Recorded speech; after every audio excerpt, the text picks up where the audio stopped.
Hey, what's up, everybody? How's it going, guys? Great, man. Happy 16th day of the Advent calendar. Absolutely. Been a lot of fun. Yeah, man. There's been some good pours in this so far. My wife did all right. Yeah. Yesterday's probably my second favorite. Oh, man. I already forgot. What was yesterday? Yesterday was barrel, right? Barrel. Yeah. Excellent. Yeah. Barrel batch 33 was fantastic blind. I love tasting those barrel batches blind because then I have no expectation of what it is. I thought it was that was kind of like wild turkey-ish or something. I don't know. What'd you guys think? Yeah, I'm trying to remember. I think it kind of like reminded me a little bit of MGP, if I'm remembering right. Did it? They do start to run together. Like after like with the like you start to kind of forget like because you're just having so many different things. So yeah, well, and I batch them. I like record 6 or 7 on a Friday, so then for me to think back is a little tough. Like that 1 week, I guess it was the first week. The first pour I had that day was Booker's, and it ruined my proof meter for like everything else because it was so high proof. Yep. Man. The finish on that barrel was excellent. Yeah. What'd you guys think? I think the surprise for everybody so far has been day 14. Let me get it without knocking stuff over. And that was the A1 Hewling Station pick. What'd you guys think of that one? I really liked it. Good. Yeah, it was really good. Yeah, I remember like that one. I just remember on the nose, it just felt really dense. It was dark as hell, man. Yeah, It's whenever like there's because sometimes bourbons start to kind of run together, but like I was mentioning earlier, but with that one, it definitely like on the nose right away, you're just like, oh, this is good. Would you have ever guessed that was distilled at MGP? No, probably not. Mm-mm. Yeah, I wouldn't have. When I smell, I thought it was like Old Forester or something. But I guess it's their own unique mash bill they're distilling for Old Dominic. But it's an 8-year, 114.41 proof. But A1 did fantastic with that, I thought. I was guessing it when my wife and I, she said it tastes like Christmas which I was like, Oh, it's very yeah. good. Yeah, that's what she said. Yeah, but I was like, this tastes a lot like Old Forester barrel proof rye to me. I said, but Oh, the proof's interesting. not high enough. Quite, it didn't seem like so. But that reminded me of that a lot. Yeah. Yeah. This week was a really crazy week because it started off with I think 1783, Evan Williams 1783, which I did not like blind. I mean, my review was way too high for that because when I tasted that sucker blind, I mean, value kind of helps that one, but I think actually the value is right where it should be. Looking back at it, I probably ranked the value too high on that. It was definitely young and grain forward, and I mean, for $20, it's fine, but it's you're not Yeah, it's one of finding those a things. needle in a haystack. It's I think too your expectations are that plays a big part because again we're doing Yeah, all of these blind, and so when you're jumping into one, your expectation is, oh, this is gonna be something good, and yeah, it's not that it's not exactly. good, but it's just not you're not expecting that, and so I think it just is a bigger surprise than if you know what you're going to be drinking, you're already tampering your expectations. Yeah, that's a good point because everyone I taste now, I'm like, is this going to beat the top one? Yeah, That's kind yeah, of what I'm looking for now. So it's interesting. So that never had a chance. And then I had seen a lot of reviews on the Dickel 8-year bourbon and people yeah. saying it didn't taste like Dickel. And man, that couldn't be more Dickel flavor to me. I don't know what you guys thought if you picked up it was Dickel, but I was sure of it before I revealed it. I You kind of like some of the Dickel stuff though, Ben, right? Yeah, I do. I don't mind them. I'll have to go back and redo that one because sometimes I'll be trying these like when I'm in the middle of something, and Uh-huh. so I'll pick up like certain notes or like I'm not as focused on it. Like there's definitely a difference on if you're drinking when you're preoccupied or if you're drinking when you're just like focused on what you're drinking. So I don't think I picked up that one was Dickel, but I bet if I go back to it, it'll like jump out right away. Yeah, Yeah, I was kind of shocked. What'd you think, Brad? yeah, I was disappointed, in because I bought a bottle of it because I had heard good things about it. I thought, well, it's not an expensive bottle. I'll Yeah, it try was like it. $35 or Yeah, something. yeah, it's not Yeah. bad, but Yeah, it yeah. was it was awful. It was 100% Dickel when I tasted it. I was like, I this thought is so too. it's just like Dickel to me. So yeah, Yeah. I haven't poured day 16, so I'm gonna do that now. Have you guys poured 16? Mhm. I'm All right. nosing it. How's the nose on it? My wife didn't pick the greatest pours for these live streams, but Yeah. oh, this smells fantastic, I think. It's got a good nose. I get a little oak. Very honey forward for me. Mm-hmm. Yeah. I get I'm getting like oak, but it's almost like a green. I don't know what that is. Like I Mm. in my mind I think like green, like not young, but Like fresh cut wood type green. yeah, kind of like that. Yeah. Fresh cut wood's a good descriptor. Mm. You're not talking like Granny Smith apple kind of green. No, not like that. No. Because I actually get that. That's why I was asking. Oh, really? No, I wasn't getting that. It's just like something kind of like bright, like a bright woodiness, not like a dark. Yeah, I can see what you're saying there. It's almost got a citrus. It does. Huh. Yeah, it's definitely not on the dark side of bourbons. It's much more vibrant and Yeah. but I enjoy the nose. Well, Mhm. let's go into day 16. Cheers, guys. Cheers.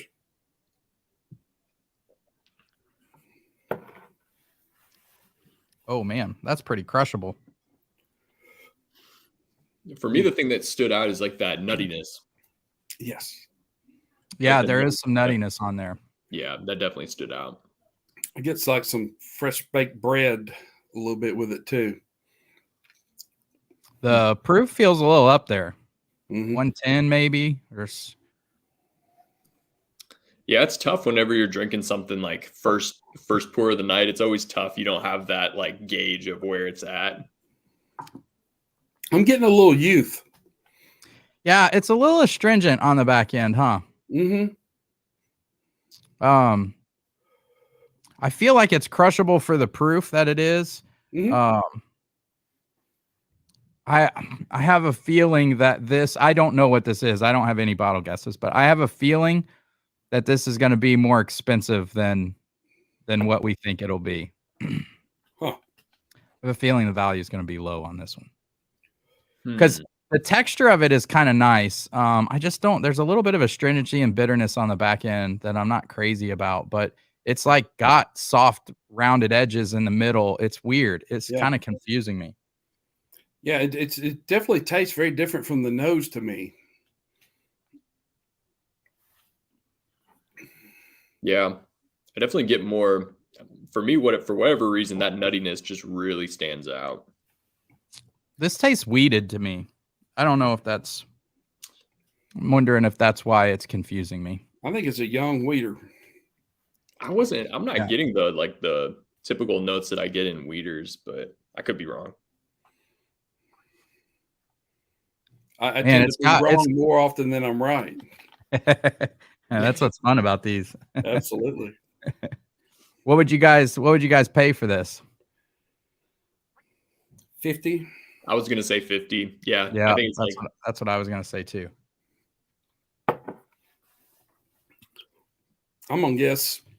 The hard thing about wheaters is I don't know. Sometimes on wheated stuff, it's spicy to me, and sometimes on wheated stuff, it's really well rounded. I think wheaters confuse me, but for some reason, my brain is telling me this tastes like it has wheat in it. And I think that's what that kind of wood note is. But I don't know. Yeah, I think it could be that bread. Sometimes I'll get that breadiness in a wheater. Yeah, it's getting soft. It's getting softer the more I drink it. Yeah. Mm-hmm. It's really crushable. Yep. All right, I'm dying to know. You guys want to know what day 16 is? So please. All right. That makes a lot of sense. The value's low. It's Old Elk Double Wheat. Old Elk Double Wheat. Interesting. Yeah, that's $100 bottle, man. Yes, it is. Damn, and I rated that. That's crazy, man. I rated that really high. We had it blind. I think, didn't you send it to Ed and I when we did a live stream one time? Yeah, I think so. I can't remember, but it feels like that. And I don't think you guys liked it as much as I did. I thought we rated it, like I thought in the lineup it did really well. But man, I can't remember. I messaged you after I tried it the first time when I bought the first bottle, and I thought it was very crushable too. I liked it more than I just liked it then. I felt like I did. Yeah.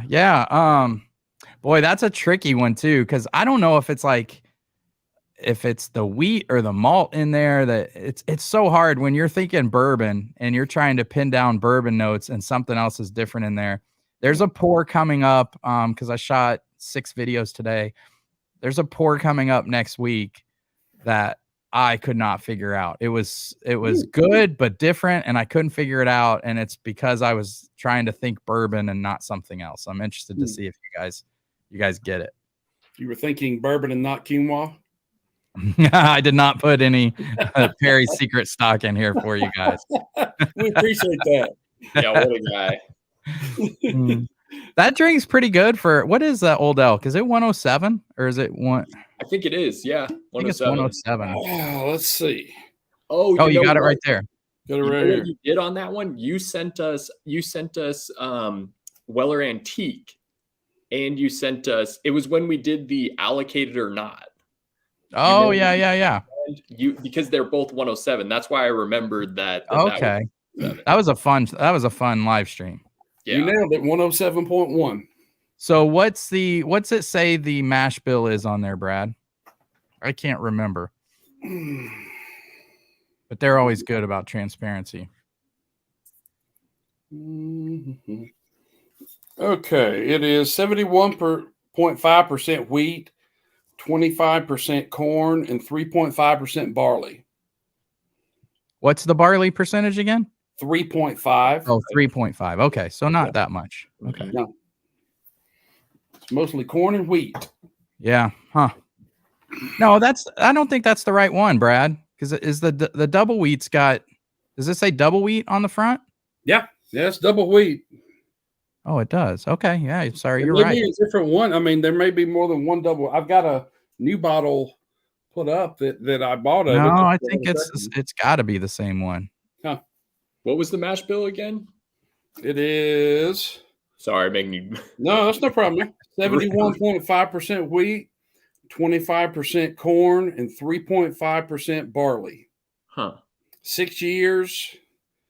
On the wheated bourbon, 6 years, and then on the wheat whiskey is 6. Oh, 7, there you 8. go. That's why it's double wheat. I knew. Yeah. So there's wheated bourbon and wheat whiskey in there. Yeah, That's what I was looking for. All right, that makes sense. Yeah. Huh. It's very interesting. Yeah, and it is crushable. I mean, you could sit down and you could really hammer this. I mean, it. Like you said, the more salt, the softer it gets around the edges, the more I drink it.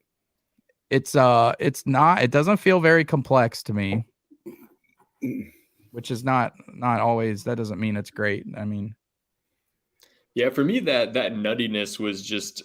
But it stood out the most, and I don't know. I'm just not a huge fan of nuttiness in whiskey, and that I think that for me was like the thing that I was like, man, that's not, and that's why I'm not a big Booker's guy.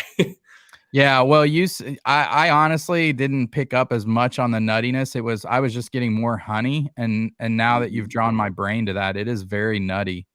That's why when I had it a couple days ago, day 16, I think I did like 14, 15, 16 all in the row. And I remember like that nuttiness just stood out, and it did again when I had it just now. So yeah. And well, Metzger was with MGP, right? And MGP is I always get a little bit of nuttiness too. Yeah, right. He was with MGP, right? That's a good question. I don't know. I don't get a lot of nuttiness though with MGP. Oh, you don't? Oh, I do. That's funny. No, I don't. Because it's a different kind of nuttiness than the Jim Beam nuttiness. It's at least for my brain, how my brain perceives it. I feel like I get it on the younger stuff more so, the nuttiness. Yeah. So what's out of everything so far, what's been your guys' favorite pour up to day 16?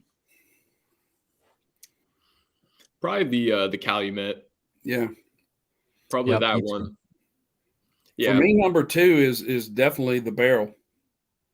Oh, Barrel was number 2 for you? Yeah. That's awesome. Yeah. It was very good. We really enjoyed it.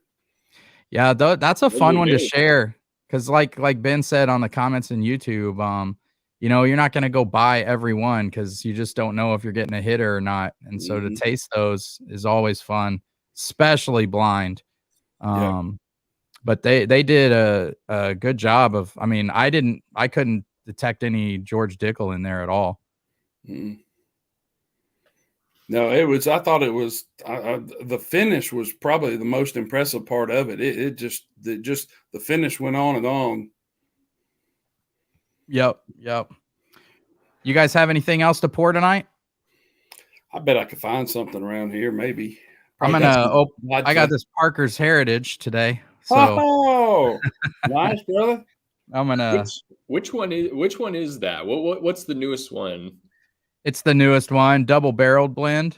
Double barreled, that's what it was. Yep. Yeah, I was trying to remember what it was because I know they have something a little different. 67% Kentucky straight bourbon, aged 13 years, and 33% aged 15 years. Dang. I have a feeling it's going to be ridiculous.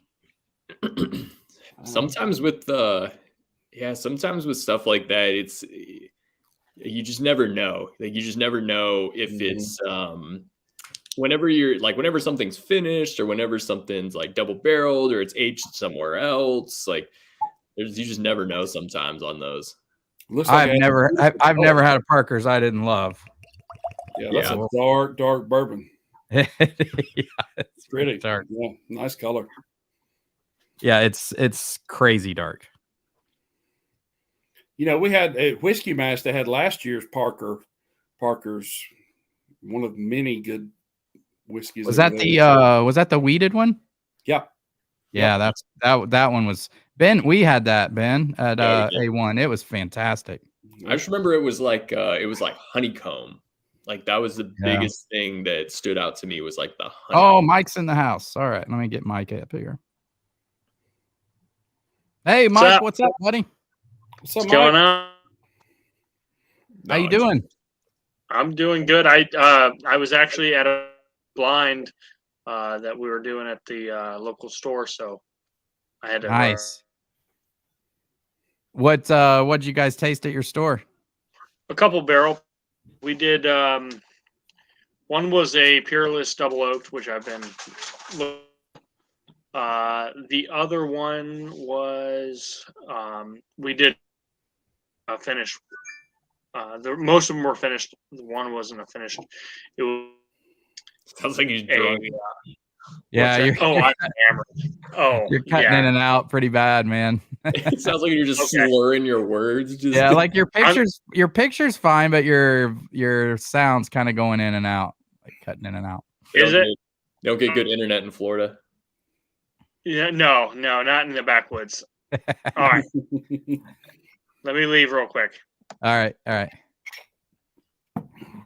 So I've got one. Darren's in the house. What's up, Darren? Oh, those picks are good, man. I really enjoyed that. I've never had a bad Blue Note pick. And those are only like $40-$50, right? Absolutely. Yeah. It's very good. So the question is that better than the $100 bottle we just tried? Ooh, it's pretty good. Yep, I bet it is. I wound up. This freaking Parker's smells ridiculous. Oh yeah, what are you getting on the nose? Just like massive, dense brown sugar. Ooh. What was retail for that bottle? If my wife's listening, it was probably 75. For anyone else, it's about another 100. So, because the reason that I was asking was because you think about that bottle, and it's like you paid the same price for the batch 2 of the Chateau de la Bade. Yeah. Oh, as Parker's Heritage. Yeah, like they were saying, like similarly priced. Yeah, which is crazy. It is crazy. Hey Ben, by the way, on the camp out I did earlier in the week, I wound up getting I was number 41 in line. I got a CYPB. Wow. Dang, yeah. Oh, nice, man. Stuff. Yeah, they had some really good bottles.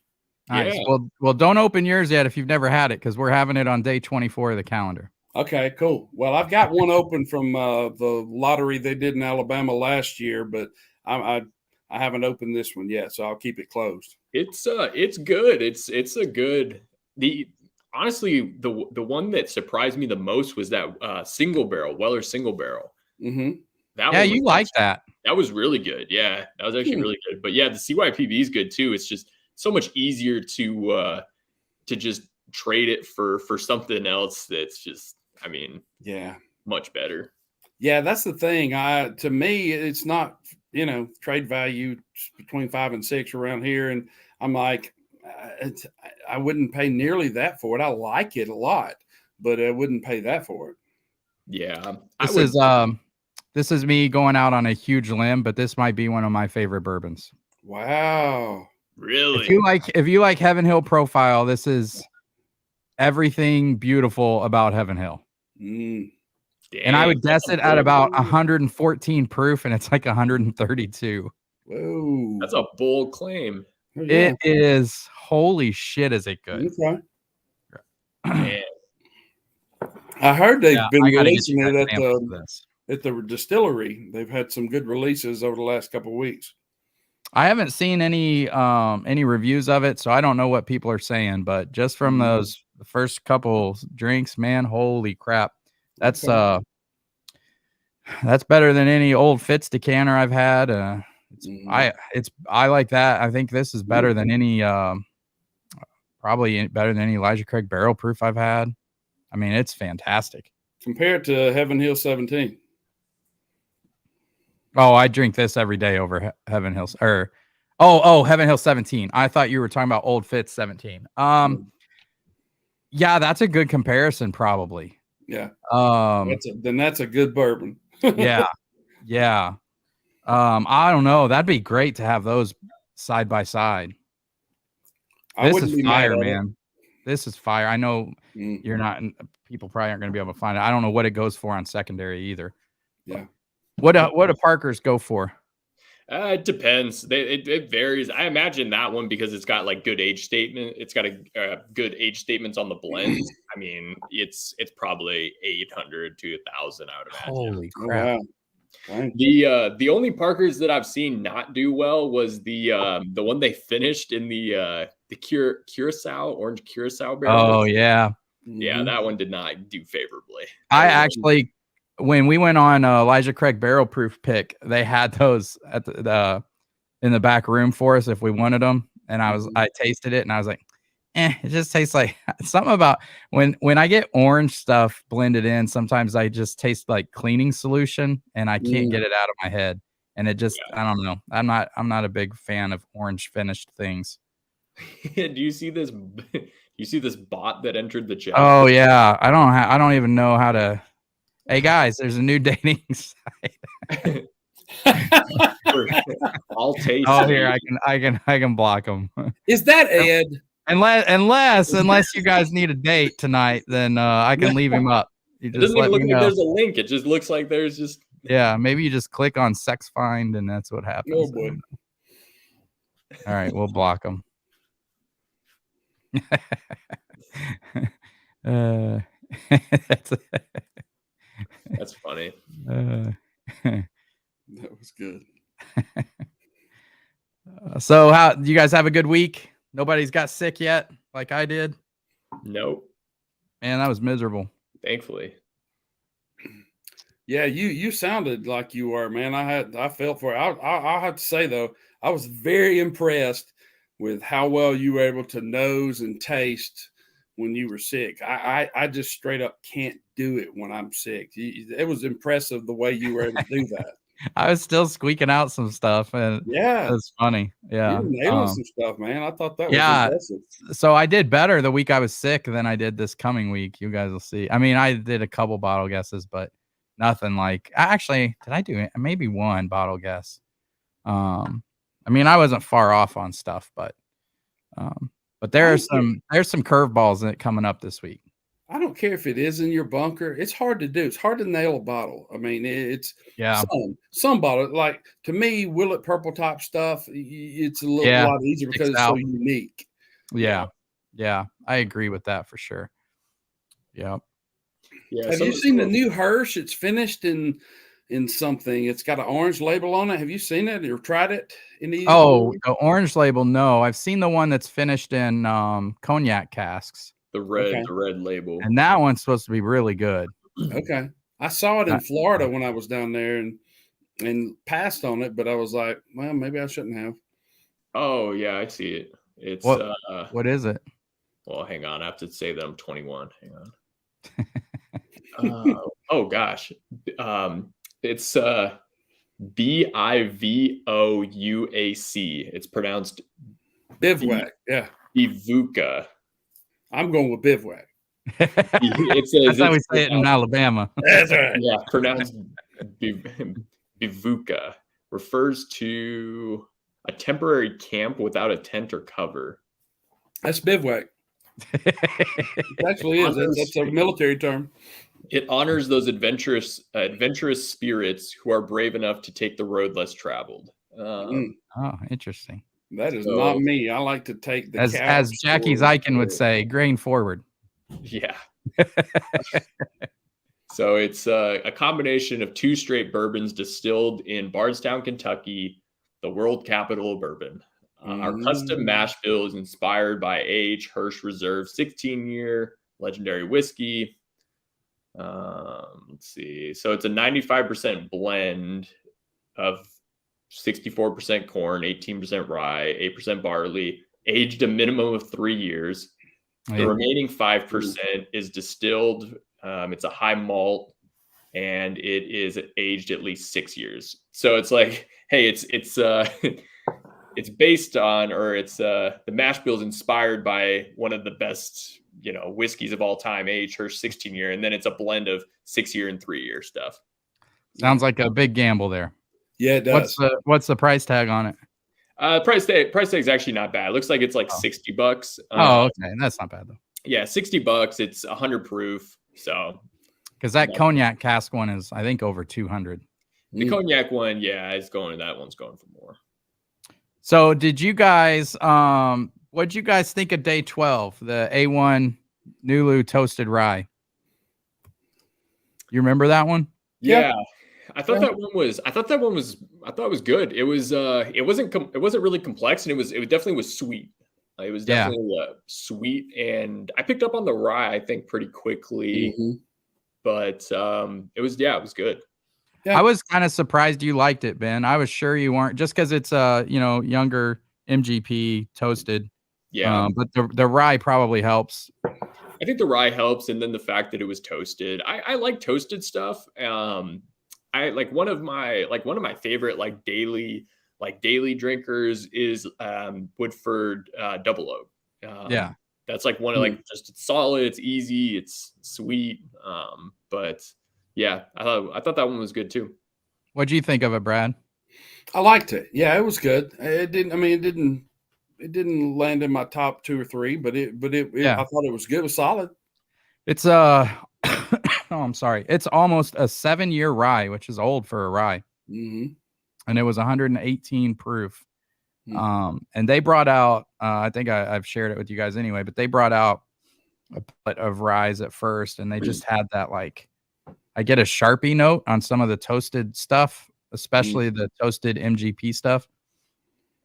And we sent back several ryes before we found this one, and this one was really tasted great to us. So now, have either of you had any of the Nash Tucky? I think it is called. Have y'all seen any of those? Nash Tucky. It's like a combination of Nashville and Kentucky, and I bought one that was an 8-year, and it was really impressive. It was really good. Pleasantly surprised. Yeah, I never heard of it.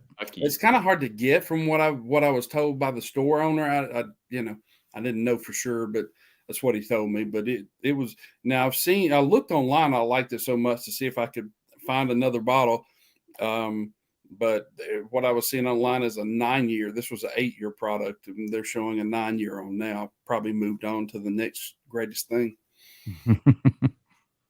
What'd you guys feel about day 13, which was our first pick, the one in a melon?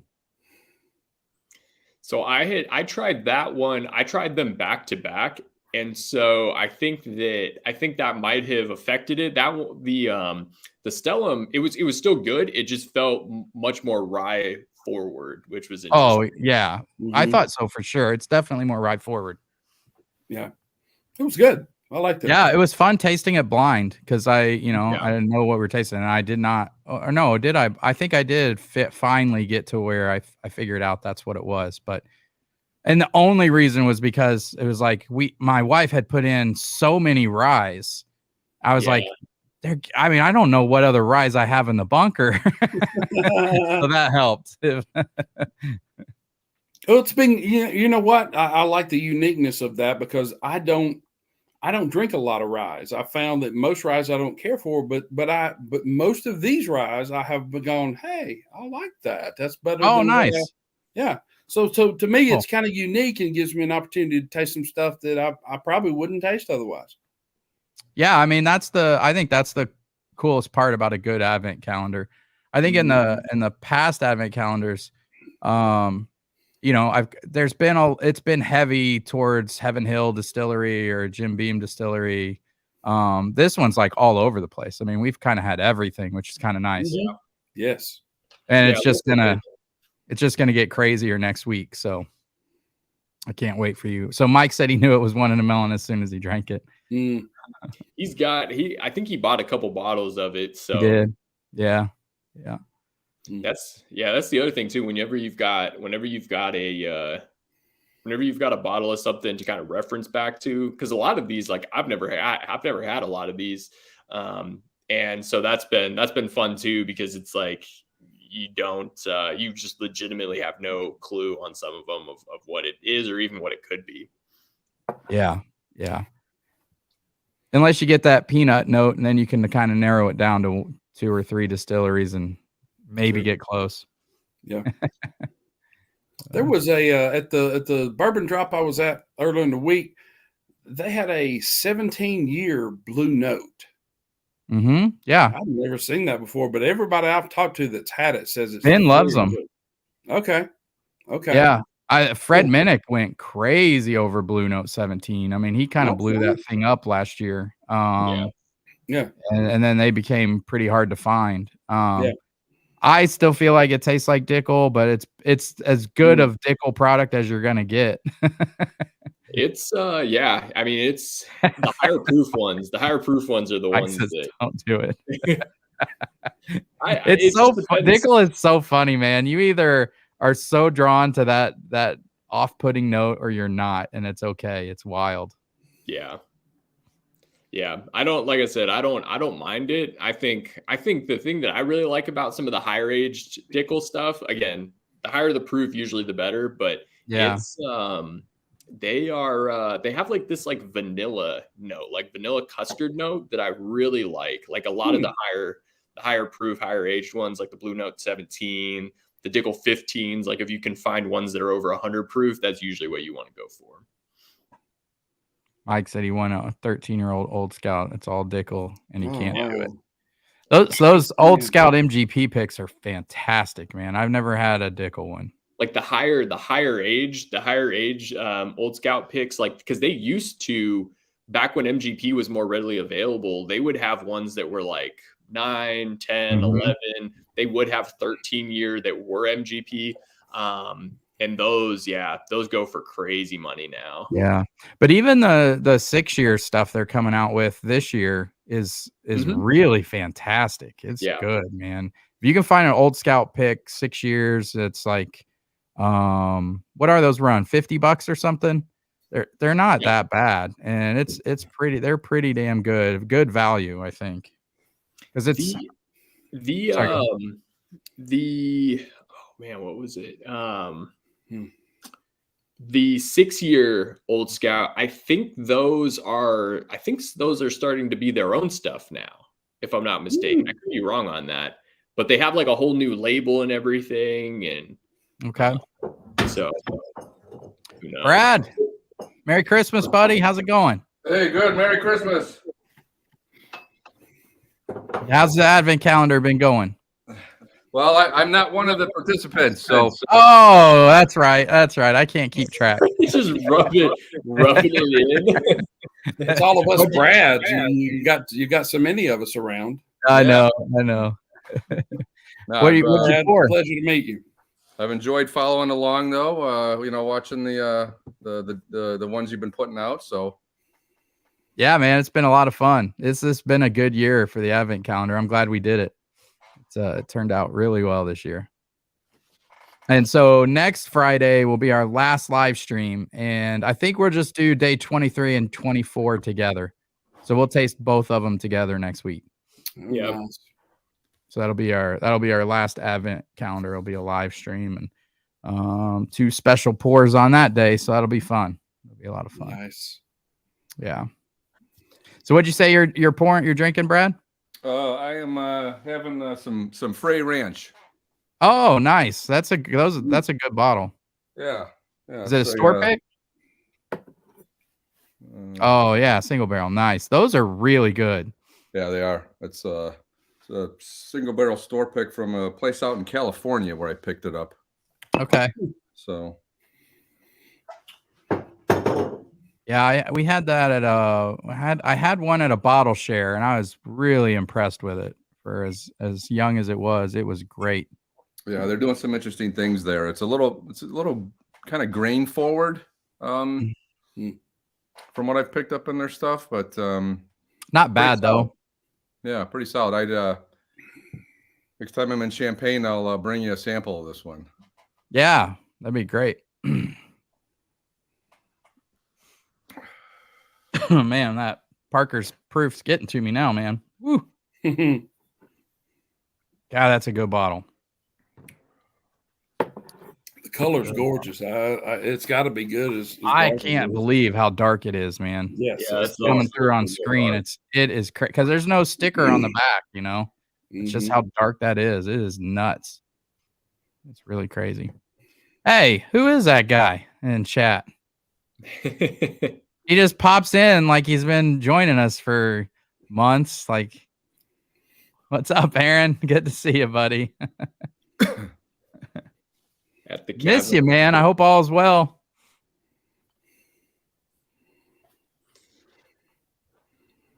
Oh. So Lance, I've got the other night you had to leave because I think there was a ball game. Was that the night that Illinois played Penn State? Yeah, bring it up. Bring it up. Yeah, surprised. No, that's fine. And I'm not rubbing it. I swear I'm not rubbing it. But I was really surprised that they Horrible. mean, It's horrible. that horrible. they just played poorly. Yeah, man. They just no effort, and I don't know, man. We were at the game. It was bad. It was Yeah, really I was bad. there. I was there as well. Yeah, coming off, this is what Illinois does every year. They'll beat some really high-ranked teams and then shit the bed. And the national championship teams just don't lay eggs at home in their conference games, and U of I always seems to do that. So, Well, it's still early though. I mean, we're still just about to get into conference. Well, they're already in. Bama's just they lost to Maryland, which was a tough game at Maryland. But still, first conference game, and then Penn State, who lost. Here's the other thing: Maryland is 1-1, so they lost their other game in the Big Ten. Penn State's 1-1; they lost their other game, and Illinois has lost to two teams who've lost their other game in the Big Ten. It's they better get their shit together. But they got two cupcake games. I shouldn't say that, but they should be non-conference games, and then it's Wisconsin. And it's going to be brutal, man. I hope they get their shit together because I think they are a really good team. Obviously, they beat UCLA, they beat Texas, they almost beat Virginia. I think he's got such a smorgasbord of players there between the transfer players, some of the young recruits that are in, and then a few returners in there. He's still trying to figure out the right rotations and chemistry there. I think that's going to take a while to sort it out.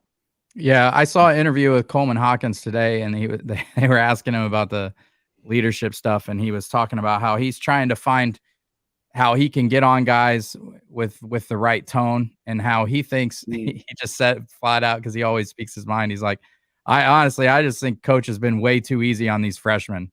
He's like, he hasn't been getting on their ass enough, and we're in it, and it's time to crack the whip on them. Yeah. Coleman's been playing really good. But Terrence Shannon and Matthew, the kid from Baylor, they're even at their time at Texas Tech and Baylor, they're both really inconsistent. They'd have fantastic games and then they disappear, and that's what they're doing here. Yeah, they'll look like the best players in the country and then just disappear the next night. Yeah. So, Alabama's had a surprisingly good early season. They beat two number one teams already. They beat North Carolina in a tournament, and then they went to Houston last weekend and beat Houston. Yeah, that's a big win. Yeah, that's crazy. And they've got Gonzaga tomorrow.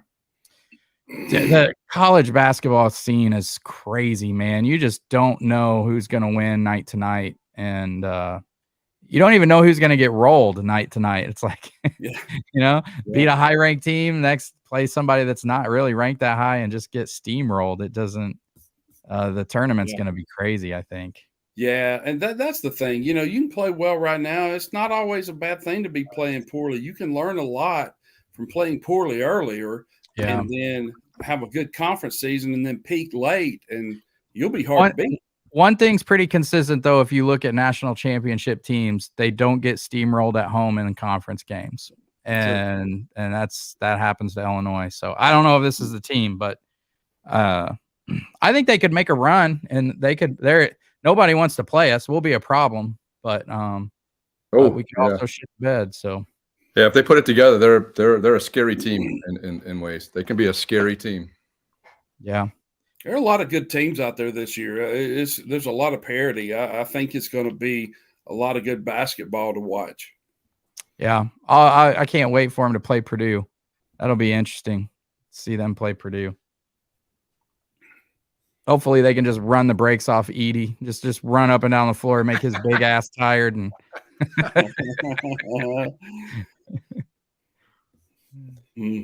It's tough. It's tough with college. They because you see it every year in March Madness. There's always a couple teams that they just start shooting lights out and they get really deep. It's like that's with college. Yep. That's a lot of it. It's like teams can get blown out because the other team shot 50% from three. And that's exactly what Penn State did to us. They shot I mean, they had a lot of freaking wide open threes, which we knew they were going to do, and we just didn't stop it. But yeah, they shot 50% from three. It was like, I mean, golly, it was lights out. They couldn't freaking miss from three. It was ridiculous.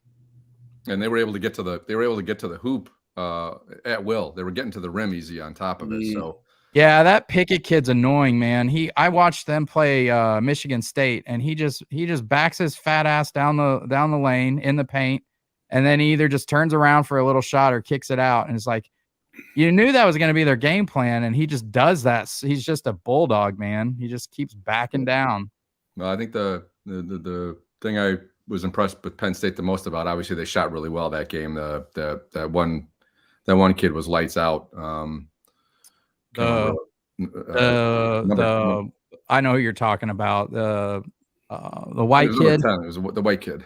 Yeah. He shot lights out. He was shooting some deep contested threes too and hitting them. Oh, yeah, that one with like 1.8 or 0.8 seconds or whatever it is. 1.8. Yeah. Yeah.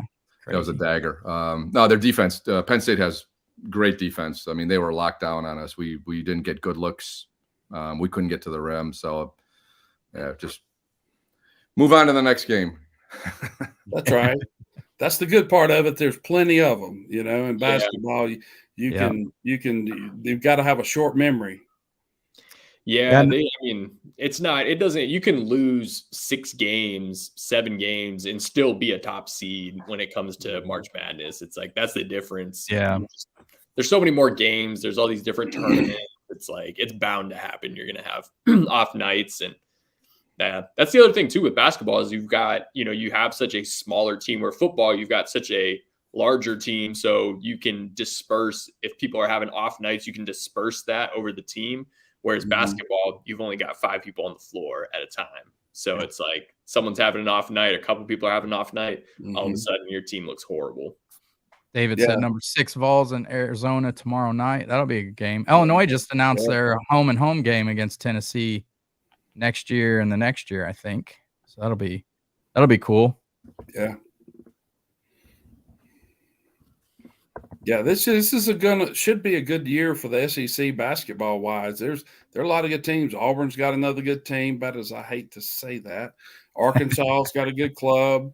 Tennessee's always good. I mean, Kentucky, of course. Should be a good year.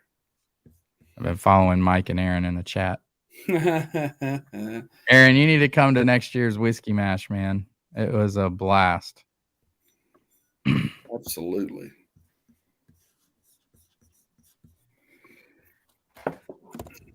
That is so that's the best lineup of bourbon as far as the tasting goes. By far the best I've ever seen. Yeah. That was nuts. Yeah, it was so crazy. It's like, and you want Whiskey Mash to get like more popular, but in a way I don't, because we just had our run on everything. Yes. Every top 4 we wanted, we could have got multiples of. And if you bought the VIP tickets, you did. I mean, you could get, you got to pick whatever you wanted to go try. Yeah. I think I drank half that Heaven Hill 17 bottle. It was so good.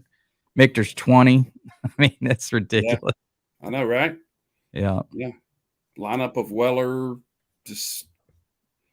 I think they had a good Irish whiskey or two, if I remember right. Yeah, you became an Irish whiskey fan that night. I did. It's good stuff. It is good. There was so much good stuff that didn't even really get touched either. Like, speaking of Irish whiskey, like there was even some like older Redbreast stuff that was there. There was really, I mean, that'd be awesome to try, but it was just like there was so much stuff. You couldn't have everything. So The Buffalo Trace table was almost untouched. It was nuts. Yeah. That's a beautiful thing. I know, it was really crazy. yeah, That just shows you how good the lineup was. Heaven Hill's table was Yeah, that was the table. fantastic. Yeah, they had all the old Fitz decanters and yeah. Man, I felt for you, Ben, because you having the cold and not being able to taste. I was like, dang, dude. It was great to get to finally meet you in person and everything. I enjoyed getting to talk with you, but I was like, man, I felt for you because there was such a good lineup.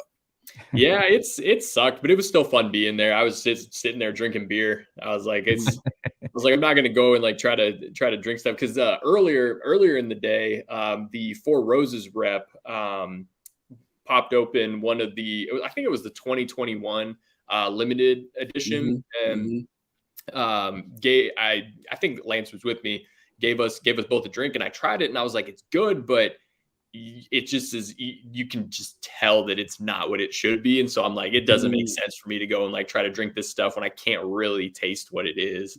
So for whatever reason, whenever I get sick, like no matter what it is, it's just, I smell, anytime I try to smell whiskey, it just is like nail polish remover. I get it.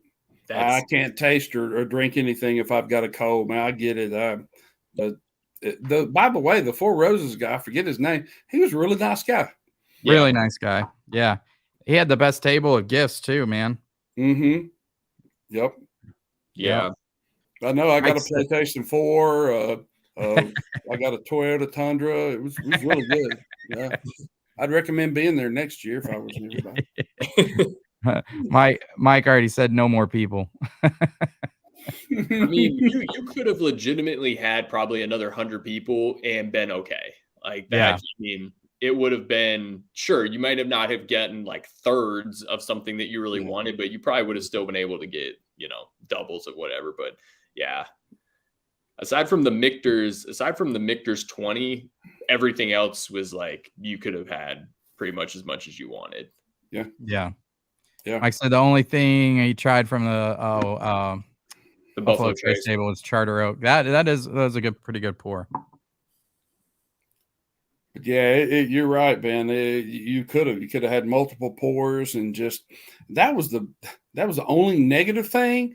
There was so much great whiskey there. Trying to pick which ones you were going to, because if you tried them all, they'd have had to even me and my big old self, they'd have had to roll me out of there.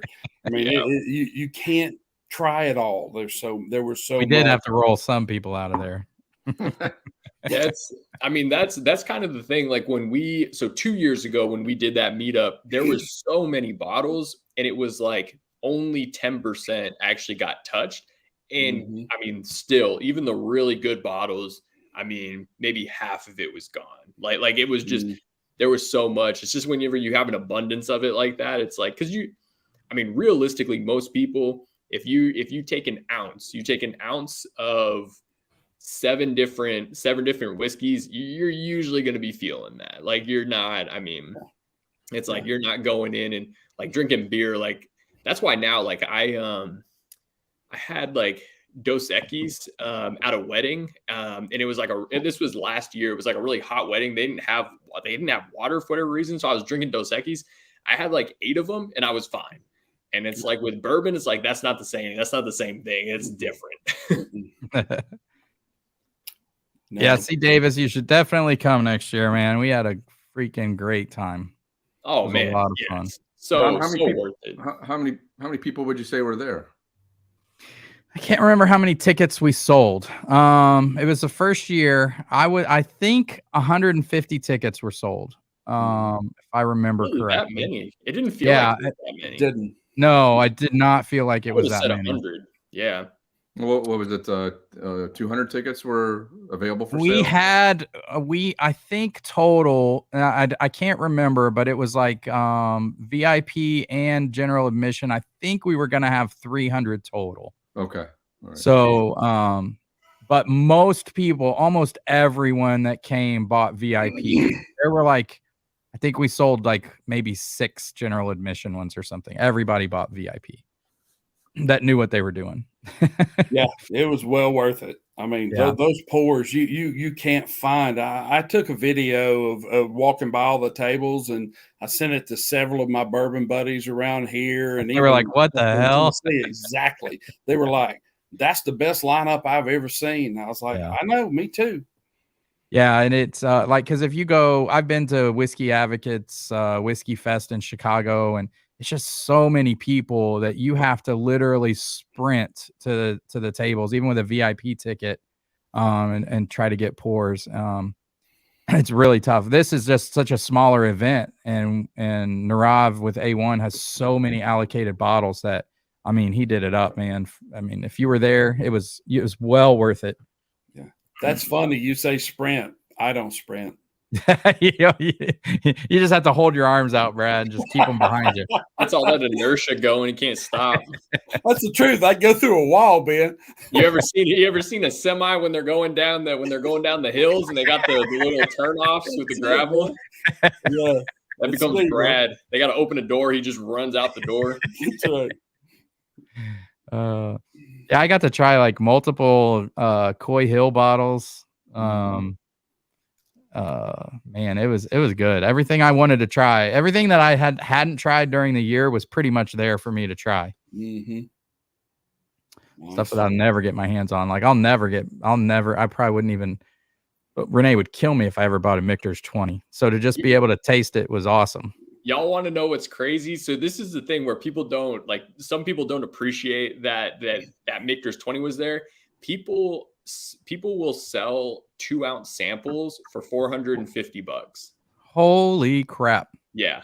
And and people pay it. People pay it because those bottles go for like, I don't even remember, like, I don't know, $4,000 a bottle. Like retail's almost $2, isn't it? Is that right? It's high. Yeah. I don't remember exactly what retail is either, but it's high. Yeah. And I had 2 pours of it. Easy. Like I didn't have to fight anyone for 2 pours of Michter's 20. It's insane. Yeah. Well, and here's the thing. It wasn't the best bourbon there. Nope. It was very good, though. It was very good. But don't get me wrong, and I appreciate them being there. But man, that Heaven Hill 17, maybe top 3 all time for me. I really enjoyed it that much. I was really surprised I liked it as much as I did. It was fantastic. Such a good bottle. Yes. I would love to get a bottle of that.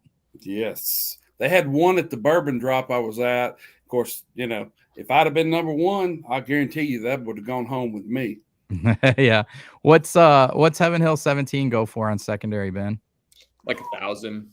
Yeah, 1,000 to 1,200. I've seen it in between there. Yeah, I've seen it. I've seen most stuff come down over the last year. It seems like to an extent, bourbon's cooling off a little bit, not a ton, but it does seem like stuff has come down a little bit. I think also with inflation being up to, plus like the big bourbon boom really was during COVID. People were getting like these stimulus checks and didn't really have anything else to spend it on or anything. A lot of people were spending it on bourbon, stuff like that. So I think stuff is coming down a little bit, but yeah. Well, I just read an article too about how Americans just in general haven't adjusted spending for inflation quite yet. So they're still spending like it was. And people are starting to go out and see that 2 eggs and bacon is $14 and going, what the fuck? Yeah. It's funny because over the last few years, people have been complaining about groceries, and I just kind of like, what do you mean? Like, it didn't feel like it had really gone up too much. Over the last year, though, it feels like groceries have doubled. Like, when you think about going, it is interesting and crazy to see. But the nice thing is inflation is starting to go back down. And so that's a good positive there. But yeah, it's crazy. At our local grocery store, the Piggly Wiggly, the eggs for a dozen large eggs are over $5 a dozen. Golly. Yeah, that's crazy. That is crazy. Gas is getting cheap here in Texas now. It's like it's like 2. It's in the 2s. 220. Oh, it's here too. Yeah. Like, I don't know. I never, because I don't have to. I drive like 5 miles to work, 5 miles back. So I never honestly look at gas prices because it is what it is and it doesn't affect me. But I understand people who it affects and they are always watching it. but I never know. I just, whatever it is, it is. You know, I had a coworker. We travel a lot with work and stuff, and do rental cars sometimes, flying. And he was telling me, and I don't remember where it was, but there was this one particular station he stopped that close to the airport. He paid $6 a gallon for regular. Damn. Because it was close to the airport. Yeah. He didn't realize it until after he had pumped it, and he realized, oh my gosh, that seems high. And then he looked at the price and was like, oh. Yeah, it hit that up here in the Chicago market for a short time. Really? Yeah. I have noticed since I got my Jeep Gladiator, I do spend a little bit more in gas now.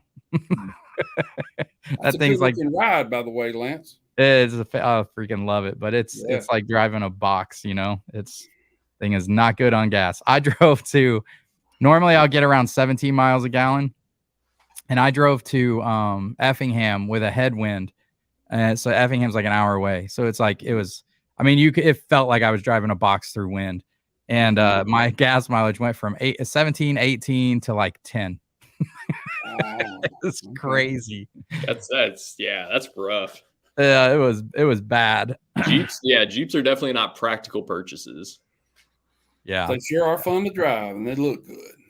Oh man, it's so much fun. I can't wait till spring and summer. The weather when for the meetup, the weather was perfect. The doors off. That was amazing. I was like, okay, I want to get a Jeep now. Like that was perfect. It's just like cruising around town too. Plus, I love where you live, Lance. Like it's just like everything's green. The weather's perfect. It's not windy. You've just came on really good days. I mean, we have our bad weather. You've just got really lucky. Oh yeah, I mean, I remember the year before, like it was like the entire time was cloudy. Like, there you go. Yeah, the meetup before, you were like, does this place ever have sun? Yeah, I'm like, this has to be the suicide capital of this United States. This has to be up there for Seattle. Like people don't see the sun. Show me proof said Mach 1 in Effingham. I'm not sure what the question is, but I've never been to Mach 1 in Effingham. I just go to A1. That's my store. So that's the one I support, Narav and A1. So,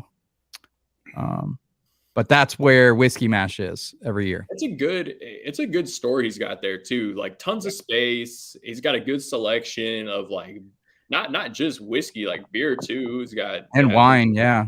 Yeah, wine too. It's great good. prices. It's a good stop. It's so far from everything though. I'm like, that's yeah. Well, the highway, the new one, the one where Whiskey Mash is out of town, but he's got one down in town too. We call it the OG store, but it's small, but it's man, that place does some business. There's never a time where people aren't running in and out of that place. Yeah, that's that store's got some recognition for being in Effingham, Illinois, man. It's got a following. Yeah. We when I first started this channel, I did like a top stores in Central Illinois, and I walked in and I had put A1 on there because they do more picks than anybody. I mean, he did like 54 picks last year, which is insane. Wow.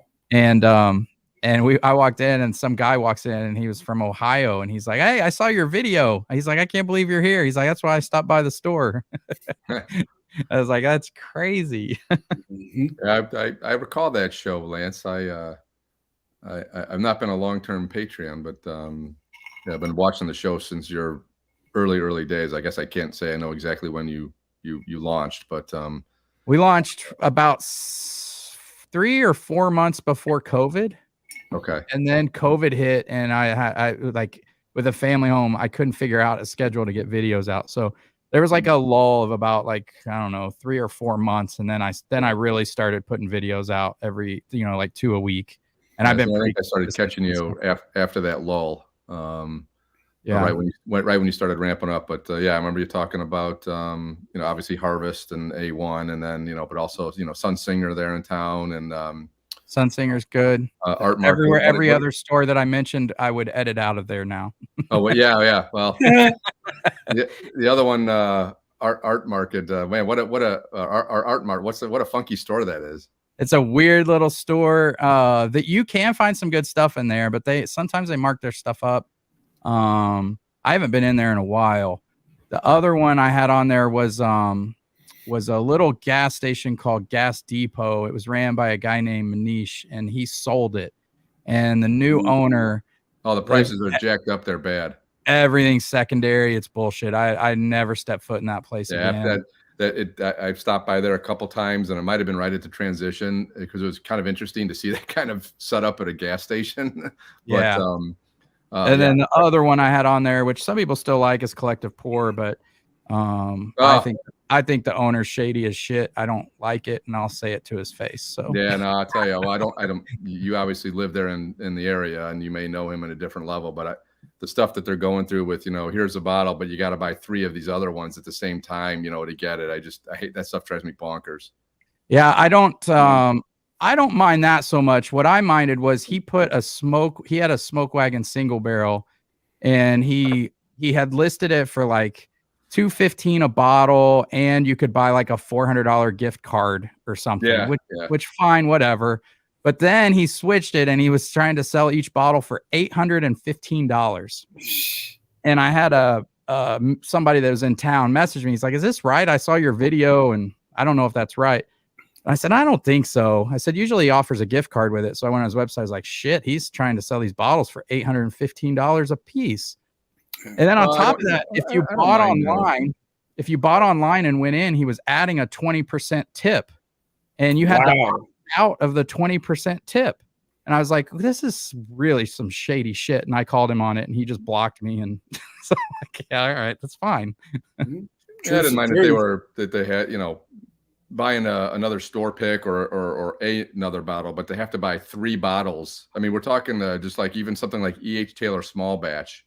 Yeah, you have to buy 3 bottles of other stuff just to even get that at regular price type of thing. So just crazy. The ones I hate are the ones that want you to buy a case of Wheatley vodka or something. Yeah. To get a really good Buffalo Trace pick. I'm like, no. Yeah, I don't mind helping a store out and buying some other store picks to get something like like a Four Roses store pick or something like that. That's perfectly fine. But but yeah, a lot of them are lumping like, "Yeah, you've got to buy 20 bottles of Wheatley vodka so I can get my Buffalo Trace allocation." Yeah. And the other side of it, I get it's a tough decision for a lot of the store owners because the distributors are just kind of dicks whenever it comes. Oh yeah, I mean what they're doing is pretty much illegal, but yeah. But here's the thing. That sort of thing will always come back on you. Eventually, this thing will flip, and they'll be begging for business, and then those store owners will, hopefully get their day. Yep. I hope you're right.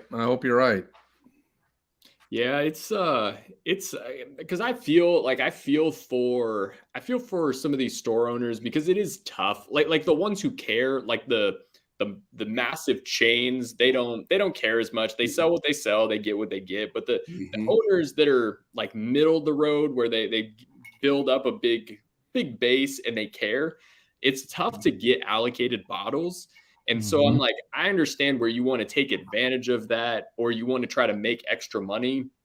But yeah, it's like some of them just go to the extreme. Like I definitely don't like people that take bottles and they mark it right at the top of secondary. It's like, okay, that's ridiculous. But I don't mind them upcharging even double retail, sometimes for certain bottles, 3 times retail. Like I'm like, okay, that's fine. But yeah, it's like they're in a hard spot. I've seen text messages from distributors to store owners that would blow your mind. You're like, man, they're buying your product and you're treating them like this. Like, what is wrong with you? Who do you think you are? Because the distributors know it's like, they're like, you're going to buy from me regardless. Like the bigger ones, they're like, they don't have to work for it. It's like, you're going to buy the product and you're going to buy what I tell you you're going to buy because you want these high-end bottles that no one can get. And so, yeah, it's a weird, it's in a, like spirits are in a weird spot right now in general. I'm hoping things over the next 5 years start to kind of simmer down a little bit. We'll see what happens, but I would think that when it comes to the Buffalo Trace stuff, there really is about, it seems like it should only be about 24 months or so from that being able to flip. If they wanted to really kind of get a lot more out there. I mean, the bourbon boom's not new, right? And when you think about what is probably the age statement on there, I mean, there isn't an age statement, but if you had to think what the age was on things like antique or full proof, you know, something that's in the 4 to 6 year range scenario, probably, you know, they've been ramping up. They've been building out facilities, you know, stepping up production. And, you know, this is not new. This has been going on for, you know, 4 or 5 years now, that in 24 months, there really ought to be no more excuse for there not to be a lot more of this stuff, save for the things that are 10-year plus age statements. Right. Everything else ought to be a hell of a lot more available. And if it's not, you know, I think it's just Buffalo Trace loving the mystique that they've created and kind of keeping that kind of fever pitch for everyone trying to look for their stuff. Yeah, I mean, depending on what the international markets do, like if they're offering a lot more internationally, then, you know, they can't produce enough bourbon. You know, so the lumber shortage has been a big problem too. That's one of the things for barrels. It's actually, that's the biggest problem that a lot of places are facing is the barrel shortage. They're like starting to talk about like aging stuff in like tarps and like it's getting really weird. But the lumber shortage is a big deal because no one, for the classification of bourbon, which is what everybody wants, it's new charred oak barrels. So it's like you can't be reusing stuff. So it's literally a one-time use, and then you're isn't that the most American thing ever? Yeah, it's like this new. It's gotta be new oak. Yeah, use it one time and throw it out. Yeah, it's a crazy thing. I think light, like I'm not a big fan of a lot of light whiskeys, but it's like if they can start to really hone in, like how can we reuse some of these barrels and get some like, you know, get some stuff it's just, it's tough. There's not really a good workaround. It's like, it'll just never be like this stuff, man. I just can't imagine it is. It just never had any that is. But, you know, kind of like Brad said, as far as like with Buffalo Trace in a couple of years, everything should come around. If it doesn't, then folks like New Riff, who make some really good young stuff, their stuff's going to age. And it's going to get better. Yeah, I mean, they keep saying that, but we've been talking about New Riff for 4 years, and they're still just putting out their bottled and bond. Come on, man, where's the 6 and 8 year stuff? Yes, I'm ready for it. I think the problem is it's like some of these newer distilleries, because a lot of the distilleries we talk about, they've been around for 100, 150 years. It's like they've had time to go through cycles of honing in their stuff to really figure out what do we need to do to get higher age stuff that tastes really good. I think some of these new distilleries, they'll have 8-year stuff, but it tastes terrible. It's like not good. Like it's like they didn't, you know, whatever got them really good 4-year stuff probably wasn't the same roadmap to get them really good 8-year stuff. So it's like then they have to try to figure out like how are we going to make this better? And so it's a lot of we throw it in a cognac barrel. Yeah, and it's just, we'll finish it. Throw it in some Madeira. Hey, there's Ben's worst bottle. There's Lance. I cannot. I hate Lance. That was pretty much. Can you believe Ben hates that bottle, Brad? I cannot believe he hates that bottle. That bottle is well, it's excellent. I love it. The sticker was excellent, but the bottle did not live up to the sticker. That was a good sticker. Shout out to Aaron Diaz. He did a good job on that. That was pretty amazing. Talking about age statements on some of these, you know, kind of I don't know what to call them, boutique or kind of the craft distilleries. It made me think about it. I went to look at this Frey Ranch, and I didn't think there was an age statement on it. I just found it on here. It's 6.5 years old. It's got decent. Oh, really? Yeah. Wow. It's super solid. I'm not surprised now that I found it. That I thought there was. And it's been a while since I looked at it, but yeah, 6.5 years. I think the one I had was around 5, and it was still fantastic at 5. It was good. Yeah, their stuff's really good for a ranch. So but like you said, Brad, that New Riff stuff is I've had some really, really interesting store picks of New Riff. Power of Bourbon brought over a bottle that they did a store pick of, and it's man, it's fantastic. It's really unique, really good. Mm-hmm. Yep. Sorry, were you going to ask me something, Brad? If I was, I don't remember what it was now. So It's about been important. Ben's bad palate. No. It's just like different strokes for different folks. Exactly. Yeah. Exactly. Except Ed. Ed's probably at a 98 degrees concert tonight. Right, yeah. Fuck off, Ed. Fuck off, Ed. Fuck off, Ed. Fuck off, Ed.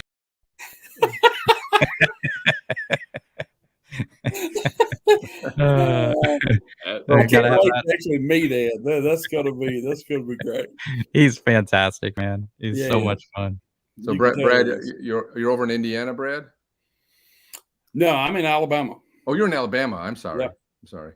For some reason, we were talking about it would come as I came on. We were talking about Purdue or something, and I thought you were in Indiana, maybe No.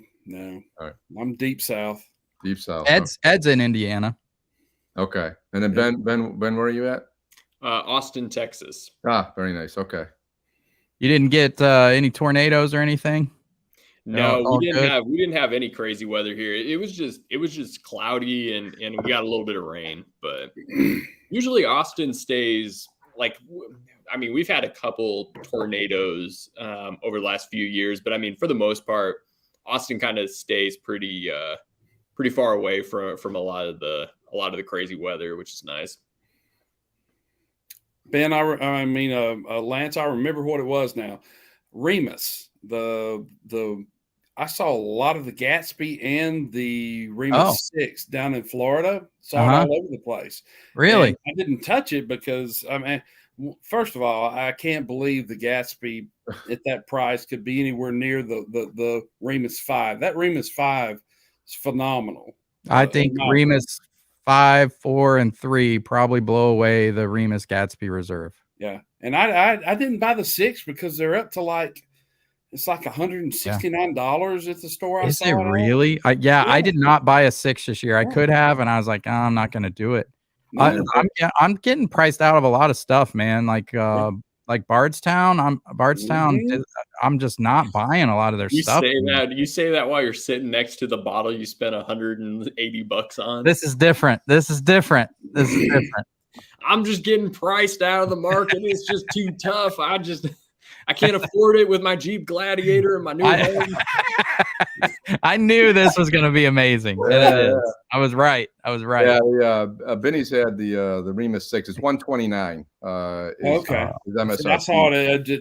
I saw it at 169 down in Florida, and several things are kind of elevated down that way. So it's not surprising. 129 is not a bad price. Yeah, even 129. You know, that's crazy. That stuff used to be $80. Right, it was $79, and to see that kind of a markup in one release cycle is crazy. It was less than 100. The Remus 5 last year was less than 100. I wound up, thankfully, I got 3 bottles.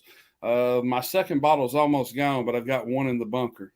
I mean, I'm sure they're, I'm sure that shipping's more expensive, glass is more expensive, corks are more expensive, everything's, but man, that's like you said, in one cycle.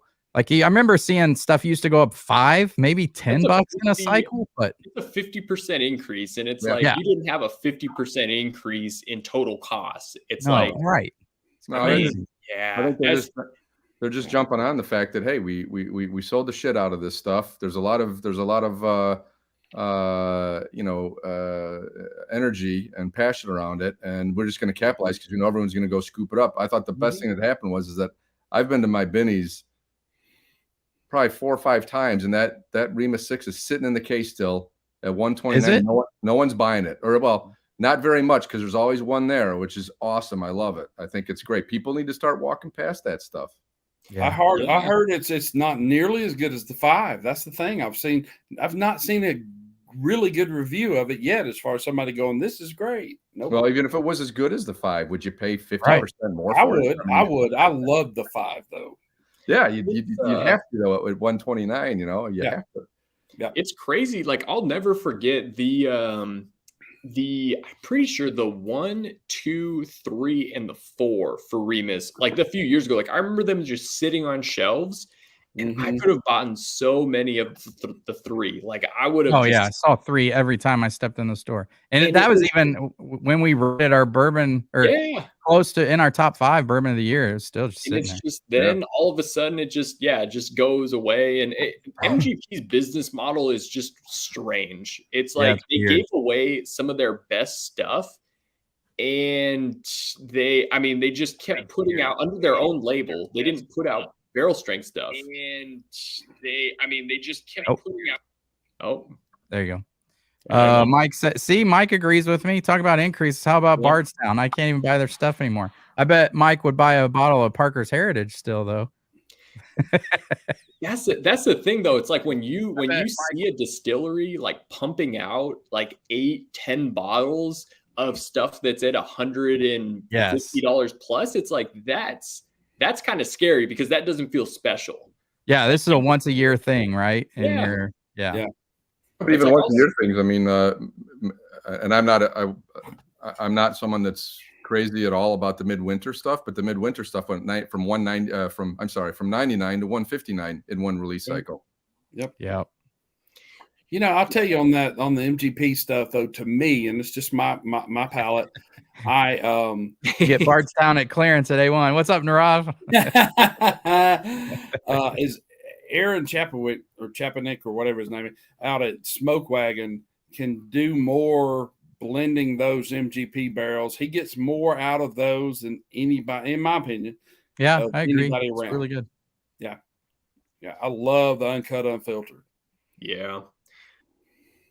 Yeah, those the MGP stuff. Yeah, it's like if I'm MGP, I'm like you but you gave away so much good whiskey that they gave away. I guarantee they gave away some of their best stuff, and it's like they were just pumping out even the Remus stuff. While it's really really good, 100 proof. It's like 100 proof, and it's like. Yeah. They could have been putting out their barrel strength stuff. Like I don't know. It just feels like they wasted so much potential, and they should have kept all those bottles they sold to for the Old Nodder. Those Old Nodder. That Blom Brothers stuff was phenomenal. It's ridiculous how good those barrels are. Like that's some of the best whiskey I have ever had, and just giving it away. Yeah. Chad said almost everyone he's talked to decided to forego Bardstown releases now. They're just too high. I agree. Yeah. It's a beautiful distillery, and I haven't taken the tour there, but the other thing that's a little off-putting to me, when you go in to buy a pour, you can buy a pour and taste it there. The pour was like, I think it was Discovery 7 I went in there and tried, and I also tried the one of the Farron bottles. It was like $30 or $35 a pour in the distillery.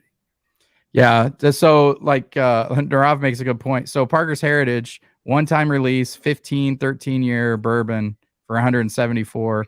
Bardstown blends Dickel in it. Releases 20 releases a year. Now 174 a bottle. Same price. Crazy. Bardstown's just becoming Dickel. Like that's like it's in everything that they're putting out, and it's just.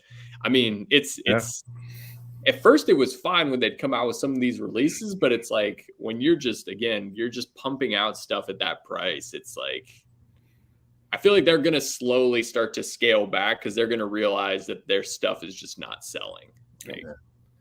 Well, there's just too many choices. There's too many choices in the market these days. I mean, when you look at all the good things that are out there in the $50 to $90 range that we all love, enjoy, and things that we forgot about that we don't go back to. But then, we start looking at, hey, well, maybe I need to go back and revisit that because I'm not going to do 129. I'm not going to do 169 on this stuff. So, I picked up a Knob Creek 9 not that long ago for, I was thinking it was $34. Like to get a 9-year for basically $35. It was super solid for just an everyday drinker. Is fabulous.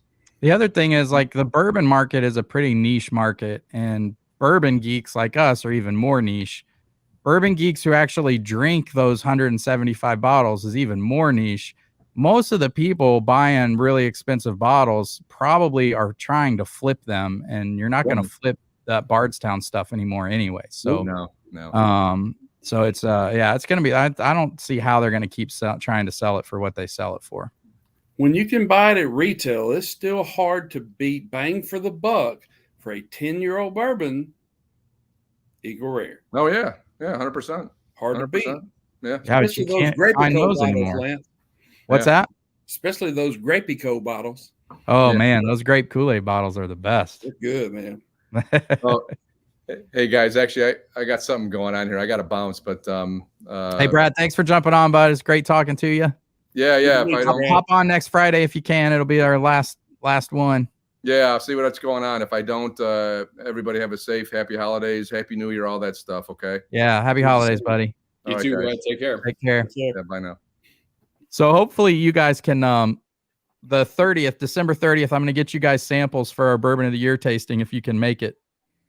Can you Heck make yeah. it, Brad? Heck yeah, man. For you, All I right. can. All right. So That's I'll get gonna be those samples. fun. Yeah, man, I can't wait. I can't wait. It's going to be a lot of fun. I'm not going to throw any Cooper's Craft or anything in there this year. It'll all be legit. Hey, it would do well.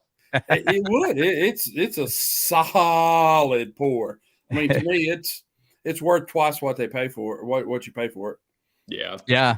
I have a bottle of it in my bunker, but I tasted through the last 6 or whatever today, and it's not in the calendar. I was kind of hoping my wife was going to put it in the calendar, but Yeah. it's not there. I wanted to see what it tasted like blind for me, you know? Yeah. When you don't know what it is. Yeah. Mm-hmm.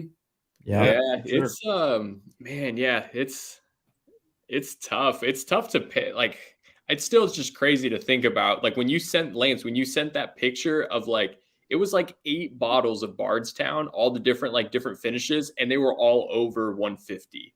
Crazy. And Yeah. it's like, that's wild. I don't know how they think that, like you said, like bourbon is so niche.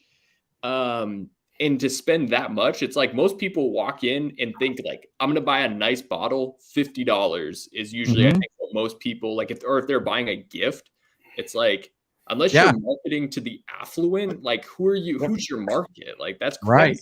Because most people I get messages every day, especially this time of year, like, I need a good gift. What kind of bourbon should I get? Which is such a hard question because, depending on where they live and what kind of store they're going into. Yeah, most people are, when I ask them what they're wanting to spend, it's $50, maybe 75. But I mean, most of the time they're thinking $50. No one's thinking over 100. No, Right. no. Only people thinking over 100 are, again, whiskey geeks or flippers. And they're only buying that shit if they think they can flip it, which is why they're chasing all the Buffalo Trace stuff.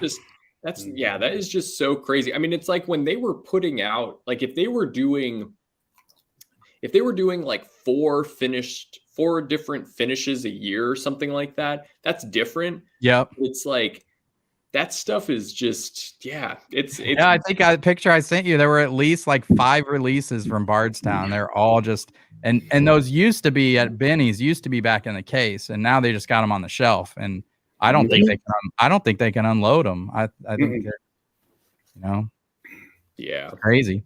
Cohen said ECB for 70 and Russell Single Barrel for 60. Both of those are great, but at least in Illinois, I think like next year, I've heard like Russell Single Barrel picks are gone next year. I don't know in other markets, but I don't think we're going to get very many next year, if any.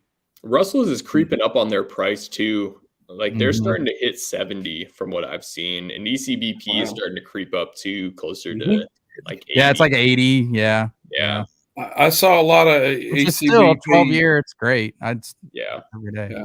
I saw a lot of the barrel proof down in Florida for $99. Oh, did you? Yeah. I mean that the last release I'd buy for $99. The C922 is freaking great. I've had a couple that I feel like would be worth that. Yeah. Yeah, that'll definitely be in our Bourbon of the Year. So that'll be in the lineup. Good. Yeah, that's probably my favorite live stream we do is the Bourbon of the Year pick. So. That was what hooked me with you guys is last year's Bourbon of the Year. I watched the whole thing. Did you? I had just kind of come in and became a Patreon right around that time, and then I watched that video and I was like, man, this is great. This is So yeah, I just like how we we try to, number one, it's like there's a lot of channels who get like, like bottles like this that not everybody can get, and they'll say, oh, this is bourbon of the year, but it's really tempting for me to do. But if you can't find it, most people can't find it, I just don't want to give it a bourbon of the year ranking. So I always limit it to bourbons I find on the shelf close to MSRP. It doesn't have to be MSRP. And then, whatever gets the highest scores, then we crowdsource the vote and send it to you guys, and you guys taste it and we vote on it and to determine it. I think it's just a cool, different way of determining bourbon of the year, because most channels are like, here's, Old Fitz 17, Parker's Heritage. It's like, Stag 2023 through 2022. It'll be all these bottles nobody can ever find. And for their bourbon of the year, it's like, what's the point? and you could do a video separately of that sort of thing if you Yeah, want. it's like, you guys know Okay. all these are great. Like, Yeah. I'm trying to tell you what's best that you can actually find. There you You go. know these are all going to be good. It was a lot of validation when looking back, when we did the bourbon of the year, what was it, 2 years ago? Mhm. Looking back at those bottles, those are amazing bottles, but at the time they seemed like shelfers. Because you could, aside from like Wild Turkey 17, you could find pretty much all of those bottles everywhere. And now Every looking one back, of them. like, our palates, they knew. Yeah, we had Remus 3, right? Yep. Disco 3, which we could have bought a million. I wish I would have bought a case of that stuff. I'm drinking some of it right now. 3 Are you and really? 4. Oh, Yeah. God. That's probably our bourbon of the channel if I had to vote. I mean, there's not agree. much that competes with that. That was good. Remus 3 was Remus really 3 is good. so good. So last week I poured some of it. It was like every time I go back to it, it's better than I remember. Is it really? Yeah, it's so good. Like it has this like lavender note, like that I don't really remember. Like a lavender note that was so unique and so good. That's Like cool. it's just, yeah, it's amazing. That's cool. I wish I had more bottles of it. What else was in that? Wild Turkey 17-year bottle and bond was in there. Sam Houston 14. Yep. And then Elijah Elijah Craig Craig. A120. Yep, which Elijah Craig A120 is really good too. Yeah, that was close. All of those, aside from the Sam Houston, which you could argue shouldn't have been in there, but it still was really, really good. But at least I think we placed it last. Yeah. It was it was everyone's good. last, I think. I like it, but you have to like those like medicinal leather, like really dark oak notes. Yeah. And so some people don't. But yeah, all of those, looking back, all of those are amazing.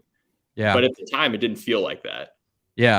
And that's what's cool about doing a crowdsource like that. We kind of average out our preferences, and except for last year, we had too many people voting that liked peanut forward flavors. So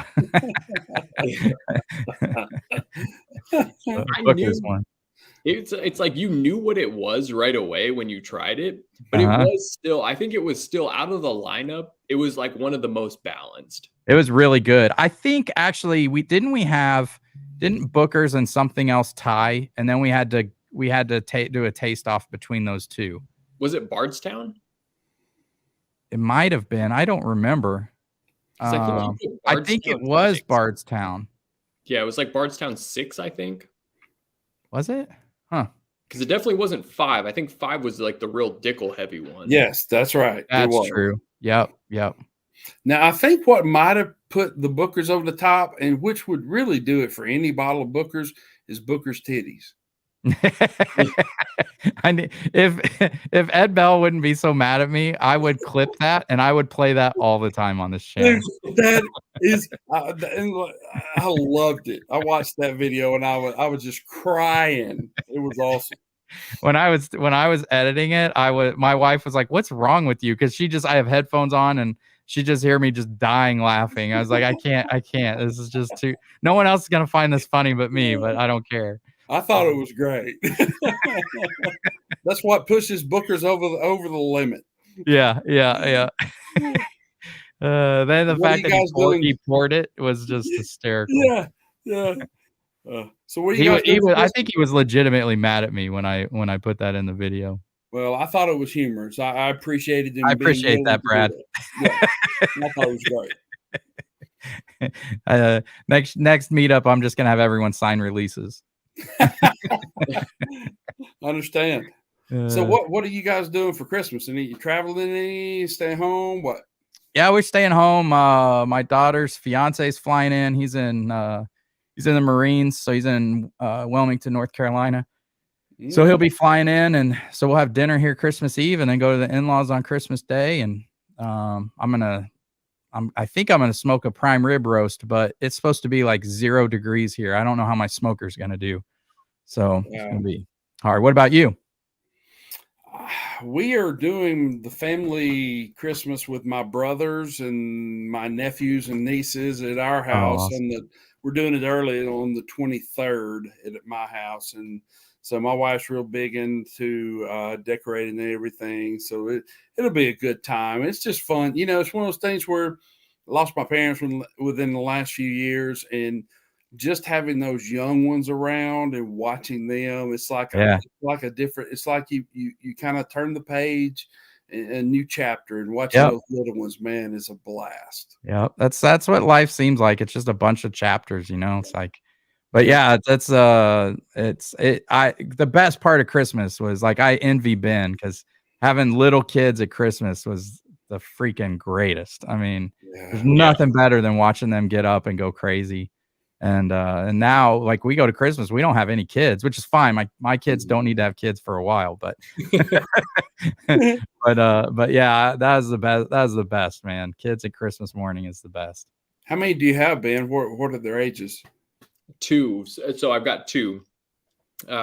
Daughter who is just turned 6, and son who just turned 3. So dude, those are great ages. It's perfect because they it's fun because they're really excited. They understand what's going on. They get excited about the toys, and it's I mean they're really close too. They play together, they do stuff together, so they're it's a fun, they're fun ages. And I know it's like when you're going through, you try to appreciate it as much as you can, and then you kind of look back and you're like, man, I should have appreciated it more. So I try to do my best with appreciating those things. But Christmas is the best. Like it's my favorite holiday. It's they're always so excited about everything, and they're at the perfect ages. So all my wife's family is all here in Austin. So we do like Christmas Eve with her, with my wife's mom. Because all my family's back in Arizona. But we do Christmas Eve with my wife's mom, and then we'll do Christmas Day with the whole family. And so it's a lot of fun. Yeah. Well, soak it up, man. I know you hear all the time people go, it goes so fast, and it goes so fast. I'm pretty happy with how much I took it in, and I was so appreciative and just grateful every day with them. And I had a great job where I was home with the kids a lot, so I got to soak a lot of it up. But even then, man, it's still like I'll look through Facebook memories and things will come up. I'll be like, shit, how'd I forget that? You know, like it's like you forget so much that probably happened. It's crazy. Do y'all do Santa Claus, Ben? Oh yeah, absolutely. Cool. Absolutely. It's again, it's just one of those things where kind of to your point, Lance, it's like you can never do things perfectly, and it's never enough.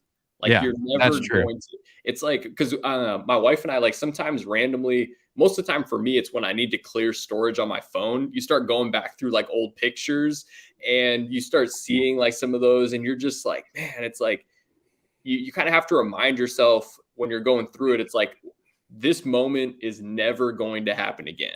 And it's so tough because you can't live in fear of like scarcity of going like, I need to hold on to everything.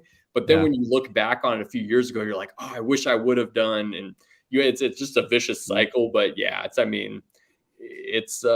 the journey is kind of the, the bumps and the happy times and all those things. It's like, it's all what makes it special. But these are the years that are going to be the best. And it's tough knowing that.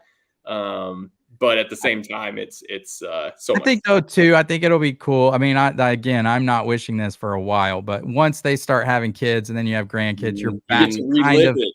yeah, you're back in that world again, and it kind of just Mhm. starts a new chapter, and it's fun. So, Yeah. yeah. Yeah, that's cool. You know, the thing looking back on Christmases when I was a kid and my brothers were young, I'm the oldest of three boys, and looking back, you know, the funny thing I see now, and I look back in the memories, the one thing they never, well, rarely, occasionally they would include is like higher price presents or anything like that. Like what we think now, we go, oh, we'll get them this, we'll get. It's not what you got. It was that experience with the family and stuff like that. Mhm. And some of what's the best part is some of the bloopers. You know, something happens and you look back with your brothers when you're older and you just laugh. I mean, you just belly laugh. Yeah. I bet you had a good time with your brothers growing up, Brad. If they're anything like you. Hey, I used to put them in the. I'm 11 years older than my youngest and 8 years older than the middle brother. Oh, you had a big head start. Oh yeah, I used to put them in the Ric Flair. I'd put the figure 4 on them, and then you know we'd wrestle, and I'd put the figure 4 leg lock. That's funny. I did the same thing to my sisters. And then, like, Mom would be driving up the driveway. Y'all better be quiet. You better quit crying. Mama's gonna whip you if you're crying. Right. It's funny now, like it's funny now just for me because again, obviously I'm younger than y'all by quite a bit, but easy. Oh man. Yeah.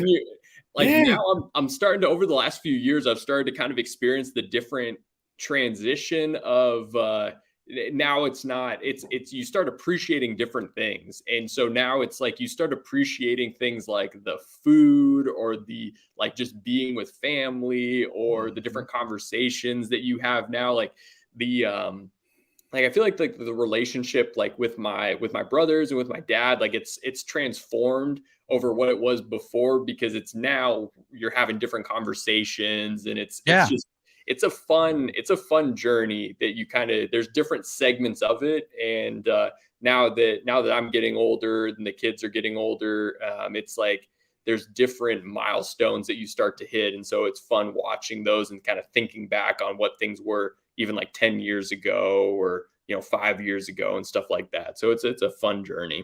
I think you start being, you turn 22, Ben. Yeah. I think you just stop worrying about yourself so much, especially when you have kids. Like when I was in college, man, I remember I tell my wife this all the time. Like I was so selfish. Like I just remember, I remember my grandfather went in for triple bypass heart surgery, and I knew he went in, and I was so consumed with myself. I don't even know that I called him to see if he was okay, which seems absolutely insane. And he never said anything, and he should have. He should have been like, "You're an asshole." And he was fine afterwards. But what'd you say, Brad? That was a dick move. It is horrible. Like I think back on that, I'm like, how could I have been such a selfish asshole? I can't even imagine doing that. And it never even crossed my mind. And then now that when you have kids, you just stop thinking about yourself and you're thinking about everybody else. And it's wild how you change. We've all been there, man. And when we were young, I think we've all probably got examples of that. Yeah. No, I mean, not as bad as yours was last. That's pretty bad. Yeah. You just don't have perspective. Like you don't have perspective on life. You just don't because that's the thing that's tough too, is like for up until you really get into your very early 20s, it's like there's always someone there that's either within arm's reach or is directly taking care of you. And so it is all about you, and you don't have to think about those other things, because up until you start to get into your 20s, it's like it's just always about you. And so it is tough. But then as you get more perspective, it's tough too, because as you get more perspective, you then start to care more about the things that you did when you were younger and how you didn't handle those right. And it's like, and you can't get those memories back. And it also gives me a lot more empathy when my kids act like that. And I'm like, Yeah. okay, they're young. They're not as, they're not, they'll be fine. That's good. I mean, I let them know, but yeah. But the thing, you let them know and they're just kind of like, okay. Yeah. It's like, it just rolls right off. And then but then it's funny thinking about like, okay, in 5 years, you're going to remember this moment and you're going to wish you acted differently. Like gives you some gratification knowing like you're going to do the same mistakes that I did. Yeah. And I know how you're going to feel when when you hit an age that you can reflect on those properly. Yeah. That's one of the things, you look at it and you go, man, that was a bad thing, losing mom and dad within a year of each other. It's amazing how much my brothers and I bonded during that time and how much closer we are now. And when we get together for these family things, kind of doing our own thing now, man, it's like I look forward to it for a month before it happens, Yeah. Your brothers drink bourbon? No, my middle brother, not at all. And my baby brother, who's a pastor, he will occasionally have a bourbon with me. Okay. I always kid him and say, well, Elijah Craig was a Baptist minister. So that's right. But he'll occasionally have a bourbon with me. But yeah, I mean, brother, you guys already have that conduit for your relationships. It's such a good conduit for us because we didn't know each other and we have this commonality. It's awesome. I love it. I'll tell you, man, that dinner, the first night we had dinner with all the guys at Whiskey Mash, dude, just all the ball busting that went on around the table. I forget who it was, their uncle. They made saying something about their uncle and it was taken the wrong way. And man, we just unloaded on him. We unloaded. It was like he was our brother. It's like, all right, you're about to get it. That was the best. It was like we were all in like that back room, so it was just us. That was perfect. Yeah, those are fun. Like those are memories that you'll have forever. Kind of like Lance, when you, me, and Ed, when we went and did Hard Truth, it's like stuff like that is just so cool because it's like you're around people that appreciate what you appreciate. It's like, well, I think most people that are like really truly into bourbon too, they're usually good people. Yeah, I'll be honest, like when I open it up for Patreon members, I'm like, hopefully this is, and I've never met them. I'm like, hopefully this is a normal person that hops on here, and it's all been amazing people. But I think, we weed that out pretty easy. It's like, we're not negative on the channel. We're definitely not negative in Patreon, and negative people are going to just weed themselves out pretty easy. I think they can go to somewhere else. Yeah. And it's easy too, like, especially with something that is so niche like this, like bourbon in and of itself is pretty niche, but then to like go on YouTube and watch videos about it, like you do start to get very specific. So I think that starts to eliminate a lot of the people that would be those weirdos, the negative people. Yeah. Although we're probably weirder than they are. Probably. We may be. That's a good point. Yeah. If we weren't so damn good looking, That's right. Yeah, I know. Ben's weight will catch up to us, Brad. He's, I hope so. I hope he gets fat as hell. Put together still don't weigh as much as me. So I mean, come on. I'm like I had a Facebook memory pop up. I sent Ben a picture, and he's like, "Oh my god, that doesn't even look like you." I'm like, "Yeah, I know, Ben." Totally different. Was that the men's health picture? It could have been. Yeah. Dude, you're ripped, bro. I was in Men's Fitness magazine. Did you not know that, Ben? I remember you bring it up. You bring it up constantly. That's like, I have to bring it up because I'm so fat now. I gotta. Yeah. Back in the day, I was in Mad magazine back in the day. No, you weren't. Were you? No, I wasn't. That would have been really cool if you were the. Ben probably doesn't even know what Mad magazine is. He probably doesn't. That's true. I'm gonna Google it. Oh, Mad magazines were great. The best was the thing in the back that you'd fold over and. Remember that, Brad? Yes, I do. Oh, yes. That's cool. I hadn't even thought about that in years. Yeah, I used to always love the back things to fold and make the other picture. Yeah. All right, let me get through some of these comments here. Have not seen any reviews on Stag Batch 19. I haven't seen it, or I usually get a call on that one, and I don't think it's hit Illinois yet. The batch, what do I have? What did I think 17 was really good. I liked 17 a lot.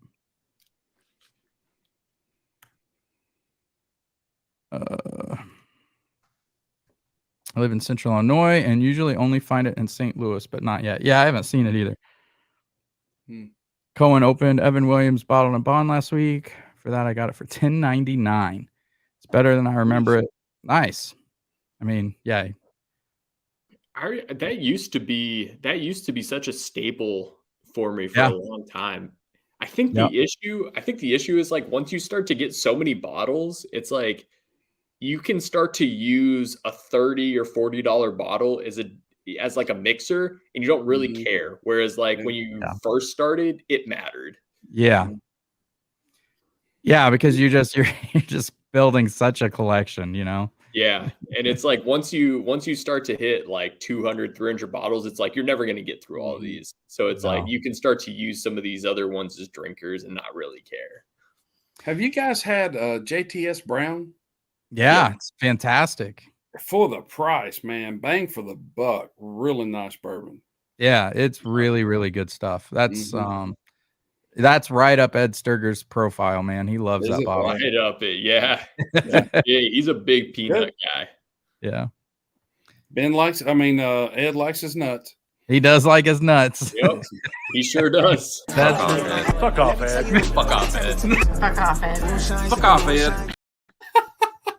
That's awesome that you got Renee to do it, bro. That is, she didn't want to, but she finally did. She did not want to. Yeah. It hurts her soul to say cuss words. It cracks me up. Oh man. Hey, I bet you'll have a really special Christmas this year with free, man. I'm can't say enough how happy I am for you. Yeah, she's it's like been one of the worst years, but one of the best years. Like as far as like, I mean, obviously her cancer was horrible. It started back in March, and it won't be done probably till March because she's got one more surgery to go. They keep pushing it off. They kept pushing us off, and we finally got in there though.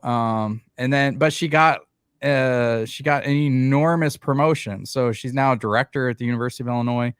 Congrats, man. So she's had an amazing year, and then. My daughter, we just found out she's a state scholar, and she's like, she might get a full ride for college, so we might not have to pay for her college, which is insane. There's a lot of stuff that we're really happy about. So it's a weird year because like all these bad things happen, but a lot of really good stuff happened. Apparently your daughter got Renee's brains, and Renee got the looks too. So, yeah, that's fair. That's fair. I did. That's awesome. That's it's wild to think about that it was that long ago. It still feels like it was very recent. Yeah, for me too, in a way, in certain ways, it feels like it was really recent. For Renee, of course, it doesn't. But she's ready for this shit to be over because she's still every night sleeping on her back because she's got these. It's like it's harder plastic than this in her chest, and she can't get that removed until she stops swelling. So they're thinking maybe February or March. So she can't roll over on her side. Like when we hug, it's like, it's like this. It's not, it's like weird stuff like that you take for granted that you're like, God dang, you just want this stuff out so we can be done with it and put it behind us. So it's just, it's exhausting, but she's done amazing. I mean, she never complains. She's been so into her work that I think that's helped a lot. She didn't miss any work. Wow. She didn't miss any work through chemo, none through radiation. She missed 2 weeks when she had the double mastectomy because that was horrible. But that's the only time she missed work through the whole thing. So our wives, women in general, are so much tougher than we are. Oh, fuck. That's not even close. Yeah. And there'd be no children if we had to have it. What'd you say, Ben? you start thinking about like birthing a child. Oh, wouldn't have happened. There wouldn't be any babies. It's like I'm the type of person that I think about things like the minute before it happens. Like I might know something's gonna happen for like having a child. Like I know it's gonna be coming, but I really start to think about it like right before it happens. You think about like getting pregnant, it's like, oh, okay, I got pregnant, woohoo. And then like as you're getting bigger, it's like I have to push this thing out now. It's like I'd be terrified. Like just Yes. Yeah, it's horrible. Well, like everyone got the same sickness that I got last week.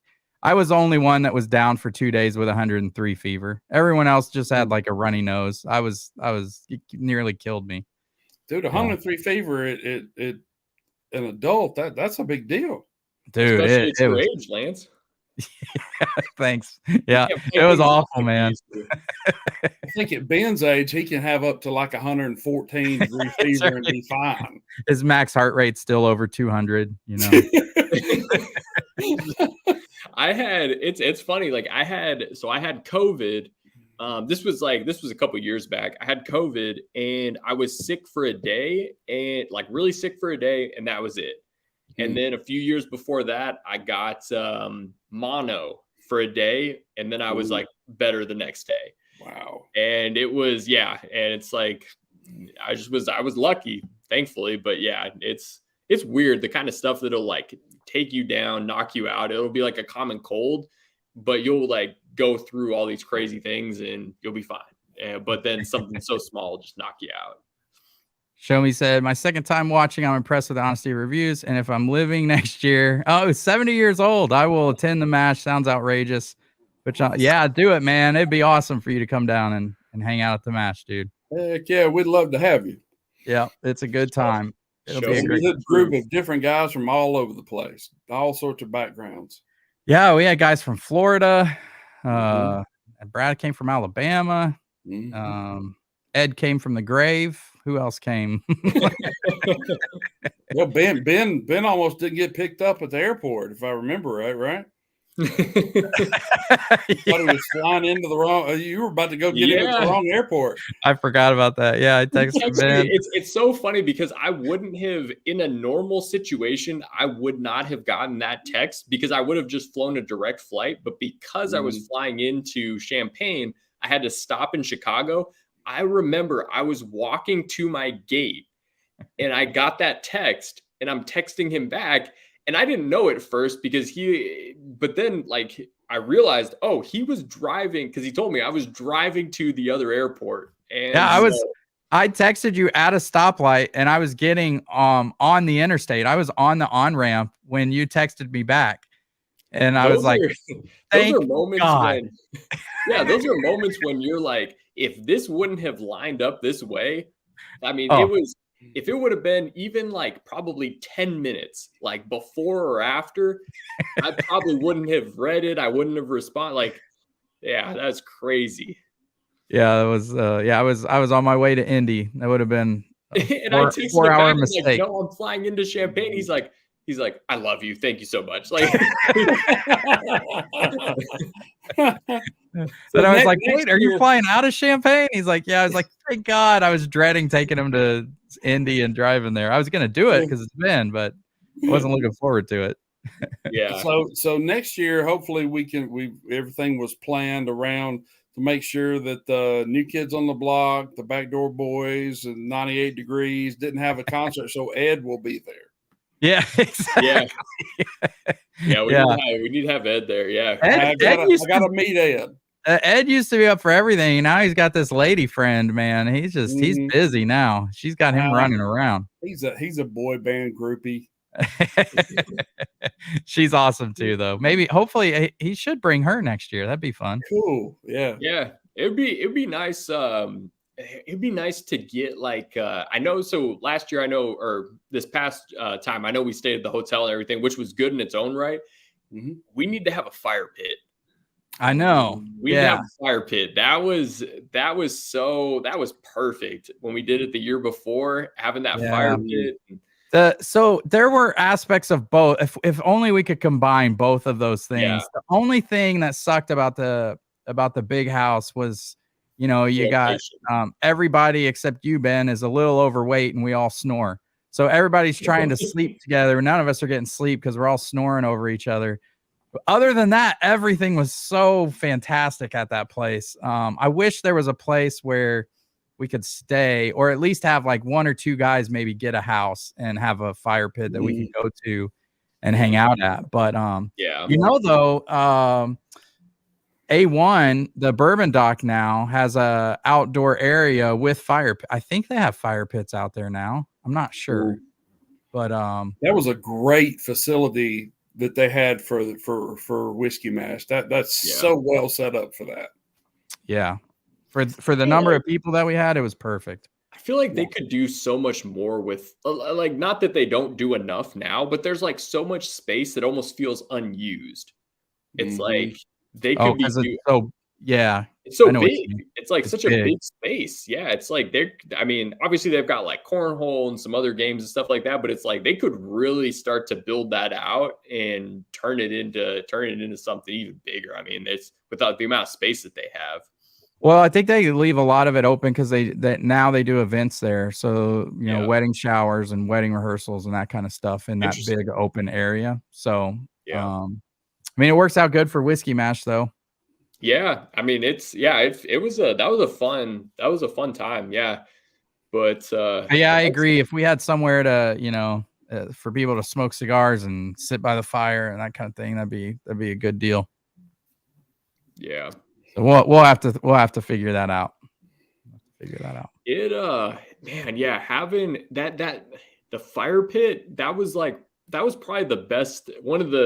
I mean, there were multiple things that were the best, but that was one of the best things about the meetup was like sitting around the fire, and then the cornfield was right there. Like we were really out in the middle of nowhere, which that was not fun, but having that fire pit was great. Like it was a legitimate probably 20 minutes to the nearest like grocery store. And it was like 30 to 40 minutes to even like the nearest distillery. And so it was that part of it wasn't great, but I mean, being at that location was awesome. Like just sitting out by the fire and like, just, you know, I didn't mind it at all. I loved it. I thought it was gorgeous. I freaking loved it. I always, every night I went to bed, I just felt bad. I was snoring so bad for shit.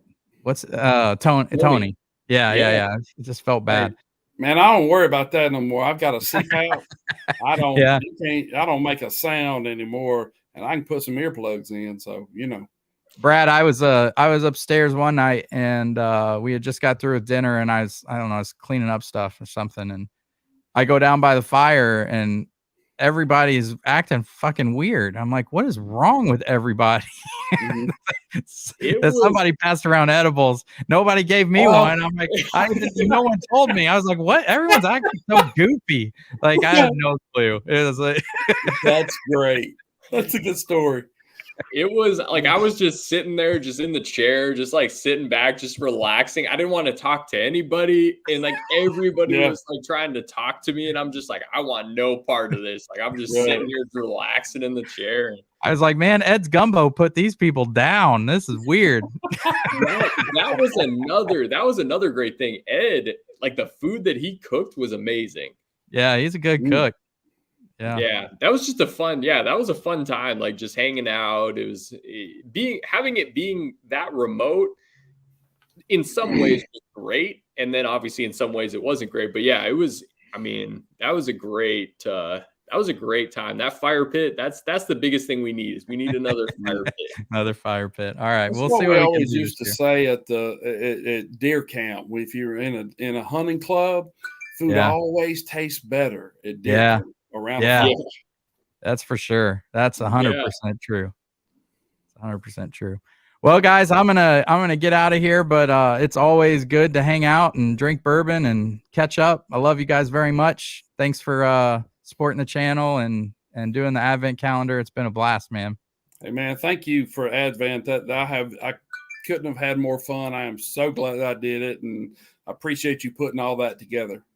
Yeah, no problem, man. It's my favorite thing to do. So hopefully we see you guys next Friday, and we'll wrap up the advent calendar, taste these final 2 pours, and it'll be a good time. And then we'll get to do top bourbon of the year. That's right. Sounds good. Can't wait. Favorite time of year, baby. All Hey, right, if we'll I don't see you see guys. y'all before. Merry Christmas. Merry Christmas, buddy. Hey, Merry All right. Christmas. y'all. I got Later, guys.